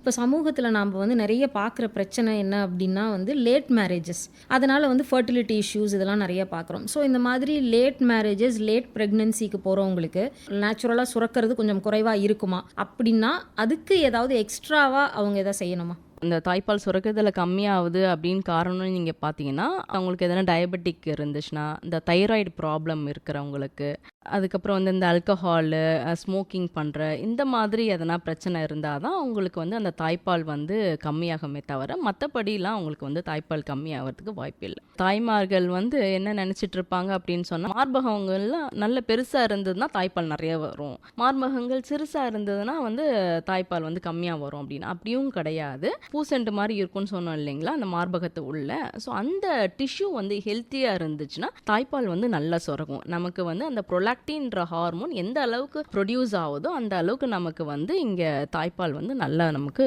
சுரக்க ஆரம்பிக்கும். பொதுவாக குழந்தை பசிக்காக அழுதால்தான் பால் கொடுக்கணுமா, இல்லை பெண்களுக்கு வந்து மார்பகம் கொஞ்சம் கனமாக தெரிய ஆரம்பிச்சிருச்சு, நமக்கு போதுமான அளவுக்கு சுரந்துருச்சு அப்படின்ற உணர்வு வந்தால் பால் கொடுக்கணுமா? இதில் எது சரி? நீட் பேஸ்டுன்னு நம்ம வந்து சொல்லுவோம். எப்பப்பெல்லாம் அந்த குழந்தை முகத்தில் போட்டு கையை வச்சு தேய்ச்சிக்குதோ, வாய்க்கிட்ட கையை எடுத்துகிட்டு போதோ, அப்போ நாம் தெரிஞ்சுக்கணும் அந்த குழந்தைக்கு வந்து தாய்ப்பால் கொடுக்கணும். ஸோ அப்போ நீங்கள் வந்து தாய்ப்பால் கொடுக்கலாம். சில தாய்மார்களுக்கு தெரியாது அந்த குழந்தை வந்து தாய்ப்பால் வேணும் அப்படின்னு சொல்லிட்டு அது ரொம்ப கத்தும் போது அழும் போது தான் அப்போ கொடுப்பாங்க. அப்போ தூக்கி வச்சு கொடுக்கும் போது என்ன ஆகும்னு சொன்னால் அது வந்து ஃபுல்லாக எனர்ஜி எல்லாம் லாஸ் பண்ணிவிடும் அங்கே கத்தி அழுதி. அப்போ கிட்ட எடுத்துகிட்டு போகும்போது அந்த குழந்தை கண்டிப்பாக வந்து தூங்க தான் செய்வாங்க, தாய்ப்பால் கொடுக்க மாட்டாங்க. கவர்மெண்ட்டோடைய பாலிசி என்ன நம்ம சொல்கிறோம் அப்படின்னா 2 மணி நேரத்துக்கு ஒரு வாட்டி தாய்ப்பால் கொடுத்தா போதும். ஸோ அதே மாதிரி நீங்கள் வந்து 2 மணி நேரத்துக்கு ஒரு வாட்டி தாய்ப்பால் கொடுக்கலாம். இது நடுவுலேயே அந்த குழந்தைக்கு தேவைன்னா வாயில் வச்சு சப்புது, அந்த மூஞ்சை தேய்ச்சிக்கிறது, இந்த மாதிரி அறிகுறிகள்லாம் நீங்கள் பார்க்குறீங்க அப்படின்னு சொன்னாலும் நீங்கள் வந்து தாய்ப்பால் கொடுக்கலாம். ஸோ ஒரு நாளைக்கு தாய்ப்பால் வந்து 8லேருந்து 12 முறை வரைக்கும் நீங்கள் கொடுக்கலாம். அதில் வந்து எந்த தப்பும் கிடையாது. ஆனால் ரொம்ப அழவிட்டு கொடுக்காதீங்க, அந்த குழந்தை வந்து குடிக்காது. பொதுவாக வந்து தாய்மார்கள் வந்து பால் கொடுக்கும்பொழுதே ஒரு 5 இல்லை 10 நிமிஷத்தில் குழந்தைங்க வந்து தூங்கிடுறாங்க, இல்லை ஆரம்பிக்கும் போது இருந்த அளவுக்கு ஆக்டிவாக வந்து அவங்க சக் பண்ணலை அப்படின்னும் போது குழந்தைக்கு வயிறு நிறைஞ்சிருச்சு அப்படின்னு தாய்மார்கள் நினைக்கிறாங்க. அது சரியா, இல்லை நீங்கள் சொல்கிற மாதிரி 20 மினிட்ஸ் வரைக்கும் கொடுக்கலாம் அப்படின்னு சொன்னீங்க. ஒவ்வொரு தடவையும் 20 மினிட்ஸ் தான் கொடுக்கணுமா? பாலில் வந்து ஒரு 3 வகை சொல்லியிருந்தேன் இல்லைங்களா? கொலஸ்ட்ரம் மில்க்கு, அதுக்கப்புறம் வந்து டிரான்சிஷன், மெச்சூர் மில்க்குன்னு. இந்த மெச்சூர் மில்க்கு நான் வந்து உங்ககிட்ட 2 வகை சொல்லியிருந்தேன். ஒன்று வந்து 4 மில்க்கு, ஹைன் மில்க்குன்னு சொன்னேன். இந்த 4 மில்க்குன்றது ஃபஸ்ட்டு 10 நிமிஷம் வரும், ஹைன் மில்க்குன்றது அடுத்த 10 நிமிஷம் வரும். 4 மில்க்குன்னு என்னன்னு பார்த்தீங்கன்னா அது வெறும் தண்ணி தான். அது ஹைன் மில்கில் தான் வந்து இந்த ஃபேட்டு, கெலோரிஸு இது எல்லாமே இருக்குது. அப்போது அவங்க ஃபஸ்ட்டு 10 நிமிஷம் மட்டும் கொடுக்கும்போது என்ன ஆகும், அவங்களுக்கு வெறும் தண்ணி மட்டும்தான் போகும். 6 மாதம் வரைக்கும் தாய்ப்பால் தவிர வேறு எதுவும் கொடுக்கக்கூடாதுன்னு சொல்கிறோம், தண்ணி கூட கொடுக்கக்கூடாதுன்னு சொல்கிறோம். ஏன் தண்ணி கூட கொடுக்கக்கூடாது சொல்கிறோன்னா, தாய்ப்பால்லே தண்ணியும் இருக்குதுன்றதுனால தான் நீங்கள் தண்ணி கூட கொடுக்காதீங்கன்னு நம்ம சொல்கிறோம். யூஸ்வலாக வந்து பார்த்தீங்கன்னா அந்த குழந்தையோட வாயில் இருக்க அந்த மியூக்கஸ் மெம்ப்ரெயின் சொல்கிறோம் இல்லைங்களா, அந்த மியூக்கஸ் மெம்ப்ரெயின் வந்து ரொம்ப ட்ரையாக இருந்துச்சுன்னா அப்போ அதுக்கு தகுந்த மாதிரி 4 மில்க்லாம் வந்து ப்ரொடியூஸ் ஆக ஆரம்பிக்கும். ஸோ அதுவே வந்து அதை மாற்றிக்கும், எந்த அளவுக்கு நார்மலாக இருக்குது, ரொம்ப ட்ரையாக இருக்குது அப்படின்ற மாதிரி. ஸோ இப்போ இவங்க ஃபஸ்ட்டு 10 நிமிஷம் தான் அந்த குழந்தைக்கு பால் கொடுக்குறாங்க அப்படின்னு சொன்னால் அது வெறும் 4 மில்க் மட்டும்தான் வரும். அதுக்கப்புறம் அந்த ஹைன் மில்க் பின்னாடி வரவே வராது. அதில் தான் நமக்கு வந்து இந்த ஃபேட்டு, கெலோரிஸ் எல்லாமே இருக்குது, அது அவங்களுக்கு கிடைக்கவே கிடைக்காது. ஸோ அதனால நமக்கு வந்து அவங்களோட வெயிட் கெயினும் இருக்கவே இருக்காது. அப்போ வந்து என்ன ஆவாங்க, என்ன வெயிட் கெயின் போடலை அப்படின்ற மாதிரி நம்ம வந்து பார்த்துட்டு இருப்பாங்க. அதனால தான் ஒரு தாய்ப்பால் வந்து கொடுக்குறீங்க அப்படின்னு சொன்னால் 20 நிமிஷம் கண்டிப்பாக கொடுத்தாகணும். முதல்ல இந்த ரைட் சைடு மார்பகத்தில் நீங்கள் கொடுக்குறீங்கன்னா 20 நிமிஷம், அதுக்கு அடுத்த சைக்கிளில் கொடுக்கும்போது லெஃப்ட் சைடு மார்பகத்தில் 20 நிமிஷம் கண்டிப்பாக அது கொடுத்தே ஆகணும். குழந்தை தூங்கிட்டாலும் 20 நிமிஷம் கொடுக்கணும்னு சொல்கிறீங்க. அப்போ குழந்தைய எழுப்பி மறுபடியும் குழந்தைய குடிக்க வைக்கணுமா? 2 மணி நேரத்துக்கும் மேலே அவங்க தூங்கிட்டு இருக்காங்கன்னா நீங்கள் கட்டாயம் அவங்கள எழுப்பி நீங்கள் கொடுத்து தான் ஆகணும். காது பக்கத்தில் வந்து அவங்கள சொரிஞ்சு விடுறது, காலாண்டு அடிக்கிறது, அந்த மாதிரி பண்ணிலாம் நம்ம வந்து கொடுக்கலாம். சில குழந்தைங்கலாம் எது பண்ணாலும் வந்து எழுந்திருக்கவே மாட்டாங்க, ரொம்ப கத்தி கத்தி டயர்டாகி அவங்க தூங்கிடுவாங்க. இப்போ வந்து குழந்தையோடைய வெயிட்டும் கம்மியாக இருக்குது, இந்த மாதிரி இவங்க பண்ணிகிட்டே இருக்கிறாங்க அப்படின்னு சொன்னால், ஸோ நீங்கள் அந்த நேரத்தில் நம்ம எக்ஸ்பிரஸ் பண்ணி பாலாடையில் நீங்கள் டைரெக்டாக கொடுத்தீங்க அப்படின்னா பாலாடையில் கொடுக்கும்போது குடிச்சிருவாங்க. பொதுவாக இந்த பொசிஷனை வச்சு தான் இந்த 4 மில்க் ஹைன் மில்க் வருது அப்படின்னு சொல்லி கேள்விப்பட்டிருக்கேன். அதாவது தாய்மார்கள் வந்து படுத்துக்கிட்டே நைட் டைமில் குழந்தைக்கு பால் கொடுத்தா 4 மில்க் மட்டும்தான் வரும், ஹைன் மில்க் வராது அப்படின்னு சொல்கிறாங்களே, அதெல்லாம் உண்மையா? தாய்மார்கள் படுத்துக்கிட்டும் தாய்ப்பால் கொடுக்கலாம், அது வந்து தப்பு கிடையாது. அவங்களுக்கு எந்த பொசிஷன் வந்து கம்ஃபர்டபுளாக இருக்கோ அவங்க வந்து அந்த பொசிஷனில் வந்து கொடுக்கலாம். இதில் வந்து அவங்க பார்க்க வேண்டிய ஒரே ஒரு விஷயம் அந்த குட் லேட்சிங்ன்றது தான். தாய்மாருடைய மார்பகத்தில் அந்த ஏரியோலான்ற பகுதி ஃபுல்லாக அந்த குழந்தையோட வாய் உள்ள இருக்குதா அப்படின்றத மட்டும்தான் நம்ம பார்க்கணும். அவங்க ஃபுல்லாக அந்த வாய் உள்ள இருந்து அவங்க வந்து சக் பண்ணுறாங்க அப்படின்னு சொன்னால் கண்டிப்பாக தாய்ப்பால் நல்லா வரும், அவங்க குடிக்கலாம். படுத்துக்கிட்டும் அவங்க கொடுக்கலாம், உட்காந்துக்கிட்டும் கொடுக்கலாம், அதில் வந்து எந்த தப்பும் இல்லை. ஸோ இந்த மில்க் நீங்கள் கேட்குற மாதிரி 4 மில்க் ஹைன் மில்க் அவங்க எந்த பொசிஷனில் இருந்தாலும் வரும். ஒரே ஒரு விஷயம் அந்த குட் லேட்சிங் மட்டும்தான் இருக்கும். சில நேரம் குழந்தையோட தேவைக்கு ஏற்ற அளவுக்கு அம்மாவுக்கு பால் சுரக்காமல் இருக்கலாம், சில நேரம் அம்மாவுக்கு பால் சுரக்கிற அளவுக்கு குழந்தைக்கு தேவைப்படாமல் இருக்கலாம். அந்த 2வது கேஸில் வந்து ஜென்ரலாக அவங்க வந்து டொனேட் பண்ணுறதுக்கு மில்க் பேங்க்கு கூட கொடுத்துடலாம். பட் முதல் கேஸில் குழந்தைக்கு தேவையான அளவுக்கு அம்மாவுக்கு பால் சுரக்கலை அப்படின்னா அவங்க ஆட்டோமேட்டிக்காக ஃபார்முலா ஃபீடிங்க்கு தானே போவாங்க. அதை எப்படி தவிர்க்கிறது? குழந்தைக்கு தேவையான அளவுக்கு அம்மாவுக்கு பால் சுரக்கணும் அப்படின்னா அவங்களுடைய தேவையை நம்ம பூர்த்தி செய்யறதுக்கு நிறைய தண்ணி குடிக்கணும். தண்ணி மட்டும்தான் குடிக்கணுமானா தண்ணி மட்டும் இல்லை, நீங்கள் அந்த ஜூஸாக கூட நீங்கள் குடிக்கலாம். 2 லிட்டர் ஜூஸ் குடிங்க, 2 லிட்டர் தண்ணி குடிங்க. ஆனால் ஒரு நாளைக்கு வந்து அவங்க 5 லிட்டர் தண்ணி குடித்தாலே போதும், அவங்களுக்கு தேவையான அளவுக்கு அந்த பால் சுரக்கும். குழந்தைக்கு போதுமான அளவுக்கு பால் அப்படின்னு நம்ம பேசும்போது அதில் 2 விஷயம் நம்ம யோசிக்கணும்னு நினைக்கிறேன். ஒன்று வந்து குழந்தை எவ்வளோ பால் குடித்தாலும் திரும்ப திரும்ப பசிக்குது அப்படின்னு குழந்தை வந்து அறிகுறி காமிக்கிறது ஒன்று இருக்கலாம். இன்னொன்று போதுமான அளவு குழந்தைக்கு வந்து வெயிட் ஏறாதது கூட காரணமாக இருக்கலாம். இது இல்லாமல் வேற எப்படி நம்ம கண்டுபிடிக்கிறது குழந்தைக்கு வந்து அம்மாவுக்கு சுரக்கிற அளவுக்கு பால் பத்துது இல்லை பத்தலை அப்படின்றது? குழந்தைக்கு வந்து தேவையான அளவுக்கு பால் பத்துதா அப்படின்றத கண்டுபிடிக்கிறதுக்கு இப்போ அவங்க டயப்பர் போடுறாங்க அப்படின்னு சொன்னால் ஒரு நாளைக்கு 6 வாட்டி அந்த டயப்பரை சேஞ்ச் பண்ணுவாங்க. அந்த ஃபுல் டயப்பரை வந்து மாற்றுறது தான் வந்து நமக்கு வந்து ஒரு அறிகுறினே நம்ம சொல்லலாம். அந்த குழந்தைக்கு அடிக்குவேட்டான வந்து மில்க் கிடைக்குது. அப்போ ஹாஸ்பிட்டலில் இருக்கும்போது நம்ம என்ன பண்ண போகிறோம், நம்ம வந்து டெய்லியும் வெயிட் செக் பண்ணி பார்ப்போம். ஸோ ஒரு நாளைக்கு நமக்கு வந்து 30 கிராம் வெயிட் ஏறுதா அப்படின்றத நம்ம பார்ப்போம். 6வது மாதத்தில் வந்து அவங்களுடைய வெயிட் வந்து டபுளாக இருக்கணும். ஃபார் எக்ஸாம்பிள் குழந்தை பிறக்கும் போது 2.5 கிலோ இருக்கிறாங்க அப்படின்னு சொன்னால் 5வது மாதத்தில் அவங்க வந்து அப்படியே டபுள் ஆகணும், தான் 5 கிலோ இருப்பாங்க. அது வந்து ஒரு வயசில் அது வந்து ட்ரிபிள் ஆகணும். ஸோ 7.5 அந்த மாதிரி கணக்கு தான். ஒரு நாளைக்கு வந்து 30 கிராம் வெயிட் வந்து இன்க்ரீஸ் ஆகணும். ஸோ இதை வந்து வெயிட் லாஸ் கேல்குலேஷன் அப்படின்னு சொல்லிட்டு அதை நம்ம போட்டு பார்ப்போம். ஸோ பிறக்கும் போது என்ன வெயிட்டில் இருந்தாங்க, இன்றைக்கி என்ன வெயிட்டில் இருக்கிறாங்க, அந்த ஃபார்முலா போட்டு நம்ம கேல்குலேஷன் பண்ணி பார்த்துட்டு எவ்வளோ % லாஸ் ஆகுறாங்க அப்படின்றத நம்ம ஹாஸ்பிட்டல்லே போட்டு பார்த்துட்டு ஸோ நம்ம அங்கேயே கரெக்ட் பண்ணி அனுப்பிச்சி விடுவோம். இந்த லேச்சிங் டெக்னிக், ஸோ அந்த ஸ்கின் டு ஸ்கின் கான்டாக்ட் அதெல்லாம் நம்ம அங்கேயே சொல்லி கொடுத்து அனுப்புவோம். அங்கே வந்து டெய்லியும் என்ன பண்ணுவோம், நம்ம வெயிட் செக் பண்ணுவோம். டெசிமலில் தான் நம்ம பார்க்கணும். ஸோ வீட்டுக்கு போயிட்டு எப்படி கண்டுபிடிக்கிறதுனா டயப்பர் மாற்றுறது தான். ஒரு நாளைக்கு வந்து அந்த ஃபுல் டயப்பர் 6 வாட்டி மாற்றுறாங்க அப்படின்னா அவங்களுக்கு தேவையான அளவுக்கு அந்த தாய்ப்பால் கிடைக்குது அப்படின்றது நம்ம அர்த்தம். இதில் சொல்லியிருந்தா முன்னே ஹெல்த் கேர் ப்ரொஃபஷனல்ஸ் என்ன பண்ணணும்னா மாதத்துக்கு ஒரு வாட்டி வந்து ஃபாலோ அப் வந்து கண்டிப்பாக பார்த்தே ஆகணும். அப்போ வந்து வெயிட் செக் பண்ணும்போது நம்ம கண்டுபிடிச்சிடலாம். இன்னொன்று, இதுக்கு நடுவுலே வந்து வீட்டில் அவங்களுக்கு எதனா குழந்தைக்கு பிரச்சனைனா ரொம்ப அழுதுகிட்டே இருப்பாங்க. தாய்ப்பாலை வந்து குடிக்கவே மாட்டாங்க. அதை வாயை வச்சா கூட ரொம்ப அழுதுகிட்டே இருப்பாங்க. இந்த ஜுரம் வர்றது, மூச்சில் விடுறதுல எதனா ப்ராப்ளம் அப்படின்னா உடனே அவங்க வந்து ஹாஸ்பிட்டலுக்கு வந்து தான் பார்க்கணும். இல்லை ஜுரம் இல்லை, மூச்சு விடுறதுல பிரச்சனை கிடையாது, அழுதுகிட்டே இருக்கிறாங்க, தாய்ப்பாலே கொடுக்க மாட்டுறாங்க அப்படின்னு சொன்னாலும் அவங்க வந்து ஹாஸ்பிட்டலுக்கு உடனே வந்து பக்கத்தில் இருக்கிற ஒரு ப்ரைமரி ஹெல்த் சென்டராக இருந்தாலும் அங்கே வந்து என்னன்னு பார்க்கணும். ஒரு குழந்தை அதே மாதிரி அழுவுது அப்படின்னு சொன்னால் உடனே நம்ம பாலுக்காக அழுவுது அப்படின்னு கிடையாது. ஒருவேளை டயப்பர் ஃபுல்லானா கூட அந்த குழந்தை அழுவும். ஃபஸ்ட்டு என்ன பிரச்சனைன்றதை பார்த்துட்டு அதுக்கப்புறமா அவங்களுடைய அந்த நீடை வந்து சாட்டிஸ்ஃபை பண்ண போகலாம். குறைவாக சுரந்தா என்ன பண்ணலாம் அப்படின்னு சொன்னீங்க. ஒருவேளை குழந்தை தேவையை விட அதிகமாக ஒரு அம்மாவுக்கு பால் சுரக்குது அப்படின்றத அவங்க எப்படி தெரிஞ்சுக்கணும்? முதல்ல அம்மாவுக்கு அதிகமாக சுரக்குது அப்படின்றது அந்த பிரெஸ்ட் ஃபுல்னஸ்ன்றதை நீங்கள் வந்து பார்ப்பீங்க. ஸோ அந்த பிரெஸ்ட் என்கரேஜ்மெண்ட் வராமல் அவங்க என்ன பண்ணணும்னா தாய்ப்பாலை வந்து கொடுத்துட்டே இருக்கணும். இல்லை அதிகமாக சுரக்குது அப்படின்னும் போது அவங்க வந்து நான் சொன்ன மாதிரி அவங்க பாட்டிலில் கலெக்ட் பண்ணி வச்சிடலாம். ஸோ பாட்டிலில் கலெக்ட் பண்ணி ஃப்ரீசரில் வச்சுட்டு அதில் வந்து அவங்க டேட்டு டைம் அதெல்லாம் மென்ஷன் பண்ணி வச்சிடலாம். இவங்க வேலைக்கு போகிறவங்களா இருந்தால் அப்போ அதை யூஸ் பண்ணிக்கலாம், வெளியே போகும்போதும் யூஸ் பண்ணிக்கலாம். அப்படி இல்லைன்னா அவங்க டொனேட் கூட பண்ணிடலாம். 6 மாதம் வரைக்கும் அம்மா வந்து கண்டிப்பாக குழந்தையோட தான் இருப்பாங்க. ஏன்னா எந்த நிறுவனமாக இருந்தாலும் 6 மாதம் கண்டிப்பாக லீவ் கொடுக்கணும் அப்படின்னு இருக்குது. 6 மாதத்துக்கு அப்புறமோ இல்லை 9 மாதங்களுக்கு அப்புறமோ வந்து அம்மா வேலைக்கு போய் தான் ஆகணும் அப்படின்ற சூழல் வரும்பொழுது காலையில் அவங்க வெளியில் போகும்போது ஒரு தடவை பால் வந்து எடுத்து வச்சுட்டு வீட்டில் இருக்கிறவங்ககிட்ட சொல்லிட்டு ஸ்டோர் பண்ணிட்டு போகலாம், தேவைப்படும் போது கொடுக்க சொல்லி. அதுக்கப்புறம் நாள் முழுக்க அந்த குழந்தையினுடைய தேவையை எப்படி அவங்க சரி பண்ணுறது? அதே நேரம் அவங்க வந்து வேலையில் இருக்கும்போது அவங்களுக்கு வந்து மறுபடி மார்பகம் வந்து ரொம்ப கனமாக தெரியும் பொழுதுலாம் அவங்க என்ன பண்ணணும்? தாய்ப்பால் தேவை வந்து பார்த்தீங்கன்னா நம்ம 6 மாதத்தை வந்து பிரிச்சுக்கலாம். 6 மாதத்துக்கு கீழே வந்து ஒரு 150 ml வரைக்கும் தான் பர் ஃபீடு வந்து அவங்க எடுத்துப்பாங்க. 6 மாதத்துக்கு மேலே 150க்கு மேலே அவங்க வந்து எடுத்துப்பாங்க. ஸோ ஃபஸ்ட்டு 6 மாதம் வரைக்கும் நம்ம வந்து எவ்ரி 2 hours ஒன்ஸ் வந்து நம்ம கண்டிப்பாக கொடுக்கணும்னு சொல்கிறோம். அதுக்கப்புறமா வந்து நீங்கள் என்ன பண்ணலான்னா 4 hours ஒன்ஸ் கூட நம்ம வந்து அவங்க ஃபீட் பண்ணலாம். ஸோ இதில் வந்து இவங்க என்ன பண்ணுவாங்க அப்படின்னு சொன்னால் அதுக்கு தான் அந்த ஊட்டச்சத்தை வந்து உள்ளே எடுத்துகிட்டு வராங்க. இந்த மாதிரி எவ்ரி 2 hours ஒன்ஸ் இந்த லிக்விட் ஐட்டம் அதெல்லாம் கொடுப்பாங்க. ஸோ 4 hours ஒன்ஸ் இவங்க எடுத்து வச்சிருக்கிற பால், இப்போ காலைல 8 மணிக்கு வந்து ஒரு 200 ml வந்து சூப்பு கொடுக்குறாங்க அப்படின்னு சொன்னால் ஒரு 4 மணி நேரம் கழிச்சு கூடும், இல்லைனா 3 மணி நேரம் கழிச்சு கூடும். அடுத்தது இன்னொரு சூப்பு கொடுக்கலாம். சூப்பு இல்லைன்னா இந்த தாய்ப்பாலையும் அவங்க வந்து கொடுக்கலாம். அடுத்து ஒரு 4 மணி நேரம் அவங்க தூங்குவாங்க. அதுக்குள்ளே ஒன்று அவங்க வேலைக்கு போனவங்க வந்துடுவாங்க.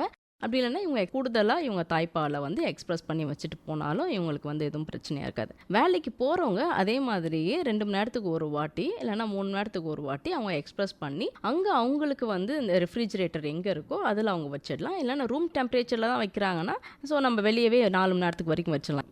ஒர்க்கிங் ஹார்ஸ் ரொம்ப பெருசாக இருக்குது, 8 மணி நேரம் இல்லைனா 10 மணி நேரம் அந்த மாதிரி இருக்குது அப்படின்னு சொல்லும் போது ரெஃப்ரிஜிரேட்டரில் அவங்க வச்சிடலாம். 6 மாதம் வரைக்கும் தாய்ப்பால் மட்டும்தான் கொடுக்கணும், தண்ணி கூட கொடுக்கக்கூடாது அப்படின்ற அளவுக்கு விழிப்புணர்வு வந்து நிறைய பேர்கிட்ட இருக்குது. 1 வயது 1.5 வயது வரைக்கும் கூட தாய்ப்பால் கொடுக்கலாம் அப்படின்னு சொல்கிறாங்க. இதுக்கு ஏதாவது லிமிட் இருக்கா? இல்லை எவ்வளோ நாள் வரைக்கும் தாய்ப்பால் சுரக்குதோ அவ்வளோ நாள் வரைக்கும் தாய்மார்கள் தாய்ப்பால் கொடுக்கலாமா? நீங்கள் 6 மாதம் வரைக்கும் எக்ஸ்க்ளூசிவாக தாய்ப்பால் மட்டும்தான் கொடுக்கணும். ஈவன் தண்ணி கூட கொடுக்கக்கூடாது. 6 மாதத்துக்கு மேலே அவங்களுக்கு ஊட்டச்சத்து அந்த உணவும் கூட நீங்கள் தாய்ப்பாலும் கொடுக்கணும். நம்ம கவர்மெண்ட் இப்போ என்ன சொல்லியிருக்காங்கன்னா 2 வயசு வரைக்குமே நீங்கள் வந்து கொடுக்கலாம். ஸோ எந்த அளவுக்கு நீங்கள் வந்து தாய்ப்பாலை கொடுக்குறீங்களோ அது வந்து உங்களுக்கு ஒரு கான்ட்ராசெப்டிவாகவும் வந்து இருக்கும். ஸோ அடுத்த குழந்தை பிறக்கிறதையும் உங்களுக்கு வந்து டிலே பண்ணும். உங்களுடைய வெயிட் லாஸும் வந்து இந்த தாய்ப்பால் கொடுக்கறது மூலயமாவும் இருக்கும். ஸோ அதே மாதிரி நீங்கள் 2 வயசு வரைக்கும் தாராளமாக கவர்மெண்ட்டே வந்து கொடுக்க சொல்லியிருக்காங்க. ஸோ அதுக்கும் மேலே உங்களுக்கு வருதுன்னா 5 வயசு வரைக்குமே நீங்கள் கொடுக்கலாம். ஸோ எது வரைக்கும் உங்களுக்கு தாய்ப்பால் சுரக்குதோ அது வரைக்கும் நீங்கள் கொடுக்கலாம். அதில் எந்த ஒரு தப்பும் கிடையாது. சில பெண்கள் வந்து தாய்ப்பால் கொடுத்தது போதும் அப்படின்னு நினைக்கிற சூழ்நிலைகளையோ இல்லை வந்து அவங்க முன்னாடி அளவுக்கு ஃப்ரீக்வெண்ட்டாக தாய்ப்பாலை வந்து எடுக்கவோ கொடுக்கவோ முடியல அப்படின்னும் போது இயற்கையாக அந்த தாய்ப்பால் சுரக்கிறதே நிறுத்திக்கிறதுக்காக சிலதெல்லாம் செய்கிறாங்க இல்லையா? சும்மா கை வைத்தியமாக வீட்டில் இருக்கிறவங்க சொல்கிறதெல்லாம் கேட்டு செய்கிறாங்க இல்லையா? அதெல்லாம் செய்யலாமா, தவறா?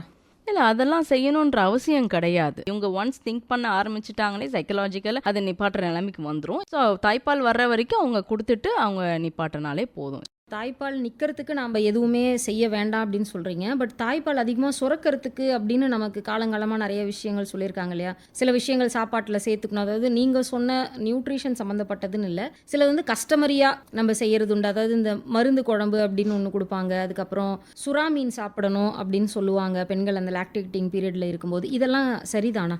தாய்ப்பால் நமக்கு நல்லா சுரக்கணும் அப்படின்னு சொன்னால் அதுக்கு நீங்கள் வந்து நல்ல ஒரு 5 லிட்டர் தண்ணி குடிச்சிங்கனாலே போதும். அதே மாதிரி குட் பொசிஷன் இருக்கணும், ஸ்கின் டு ஸ்கின் கான்டாக்ட் இருக்கணும். அந்த குழந்தையோட குட் பொசிஷன் நீங்கள் வச்சிங்கனாலே நீங்கள் சாப்பிடலைன்னா கூட அந்த ஹார்மோன் வந்து தேவையானதை வந்து செக்ரேட் பண்ணி ஸோ நம்ம பிளட்டில் இருக்கிறதெல்லாம் எடுத்து நீங்கள் வந்து தாய்ப்பாலாக கொடுக்க ஆரம்பிச்சிடும். ஸோ இன்னும் நீங்கள் அடிஷ்னலாக நீங்கள் வந்து சாப்பிட வேண்டியது, ஃபோக்கஸ் பண்ண வேண்டியது அப்படின்னு சொன்னால் நீங்கள் இந்த மீன்லலாம் நீங்கள் சாப்பிடலாம். இதெல்லாம் வந்து கால்சியம் அதிகமாக இருக்கும், அதெல்லாம் நீங்கள் சாப்பிடலாம். நான் வந்து சாப்பிடக்கூடாதுன்னு சொல்கிறது வெளியே சாப்பிடாதீங்க, பேலன்ஸ்டு டயட்டாக சாப்பிடுங்க தான் நான் சொல்கிறேன். மேக்ரோநியூட்ரியன்ஸ் மைக்ரோநியூட்ரியன்ஸ் ரிச்சாக இருக்கிற சாப்பாடு எல்லாமே ஈக்குவலாக ப்ரொபோர்ஷன் வச்சு சாப்பிடுங்க. சாதத்தை மட்டும் ஃபோக்கஸ் பண்ணி சாப்பிடாதீங்க தான் என்னுடைய கன்சர்ன். என்னெல்லாம் சாப்பிடக்கூடாது அப்படின்னு நிறைய விஷயங்கள் வந்து சொல்லுவாங்க. ரொம்ப ஹீட் உள்ள பொருட்கள் சாப்பிடக்கூடாதுன்னு சொல்லுவாங்க. ஏன்னா உடம்பு ஹீட் அம்மாவுக்கு அதிகமானால் குழந்தைக்கு வந்து வயிற்றுப்போக்கு ஏற்படும், இல்லை அம்மா சாப்பிட்ற ஏதோ ஒரு பொருள்னால குழந்தைக்கு வந்து ஜலதோஷம் வரும், இப்படிலாம் சொல்கிறாங்களே, இதெல்லாம் உண்மைதானா? சாப்பிடக்கூடாதுன்னு சொல்லிட்டு எதுவுமே கிடையாது, எல்லாமே சாப்பிடலாம். இப்போ சாப்பிடக்கூடாதுன்னா சிலவங்களுக்கு பிறந்ததுலேருந்தே எதனா வந்து ஒரு அலர்ஜின்னு இருக்கும் பாருங்களேன். இப்போது சிலவங்களுக்கு வந்து அந்த கருவாடு சாப்பிட்டா அலர்ஜி ஆகும், சிலவங்களுக்கு வந்து கத்திரிக்காய் சாப்பிட்டா அது குழந்தையிலேருந்தே அது ஒத்துக்காது, அந்த பால்லாம் சாப்பிட்டா அந்த லாக்டோஸ் இன்டாலரன்ஸ்னு சொல்லுவாங்க. அந்த மாதிரி அலர்ஜி இருக்கிறவங்க மட்டும் அவாய்ட் பண்ணால் போதும். மற்றபடி எதுவும் ரெஸ்ட்ரிக்ஷன்ஸ்லாம் கிடையாது. அவங்க ஒன்றே இப்போ வந்து தாய்மாருக்கு வந்து சளி பிடிச்சிருச்சு அப்படின்னா நீங்கள் சாப்பிடக்கூடாதுன்னு சொல்லுவாங்க, தாய்ப்பால் கொடுக்கக்கூடாதுன்னு சொல்லுவாங்க. ஸோ அப்படிலாம் கிடையாது. சளி பிடிச்சாலும் தாய்ப்பால் வந்து கண்டிப்பாக கொடுத்து தான் ஆகணும். அது ஒரே ஒரு விஷயம், அவங்க வந்து இரும்பும் போது அப்படிலாம் வந்து மாஸ்க் மட்டும் போட்டுக்கணும். அம்மாவாக இருந்தால் கூட சரி தான். ஏன்னா அது வந்து ட்ராப்லெட் இன்ஃபெக்ஷன்றதுனால குழந்தைக்கு பரவுன்றதுனால மாஸ்க் போட்டணும். ஏன்னா குழந்தைக்கு அந்த அளவுக்கு இம்யூனிட்டி இருக்காதுன்றதுனால. மற்றபடி ஒன்றும் கிடையாது. எந்த ஃபுட்டு வேணாலும் சாப்பிடலாம். இப்போ மழை காலம் வருது அதனால நீங்கள் இதை சாப்பிடாதேன்னு சொல்லுவாங்க. இன்னொரு வீட்டில் பருப்பு வகைகளே எடுத்துக்காதன்னு சொல்லிட்டு இருக்கிறவங்களும் இருக்காங்க. குழந்தைக்கு வயிறு மந்தமா ஆமாம், அதுவும் சொல்லியிருக்காங்க, ஏன்னா பருப்புலாம் போட்டுக்க கூடாது அப்படின்னு. அப்புறம் புரோட்டீன் எங்கே கிடைக்கும்? பருப்பு வகைகள்லாம் இல்லைன்னா எங்கேருந்து புரோட்டீனுக்கு போவாங்க? ஸோ அதனால் அப்படிலாம் கிடையாது, எல்லாமே அவங்க வந்து சாப்பிடலாம். இப்போ சாப்பிடும் போது அவங்க ரெக்கமெண்ட் பண்ணுறதே அவங்க 100 கிராம் சாப்பிட்ணுன்னு. ஆனால் அவங்க வந்து 100 கிராம் சாப்பிட்றதே கிடையாது. அவங்க சாப்பிட்றதே ஒரு 30 கிராம் 40 கிராமில் தான்.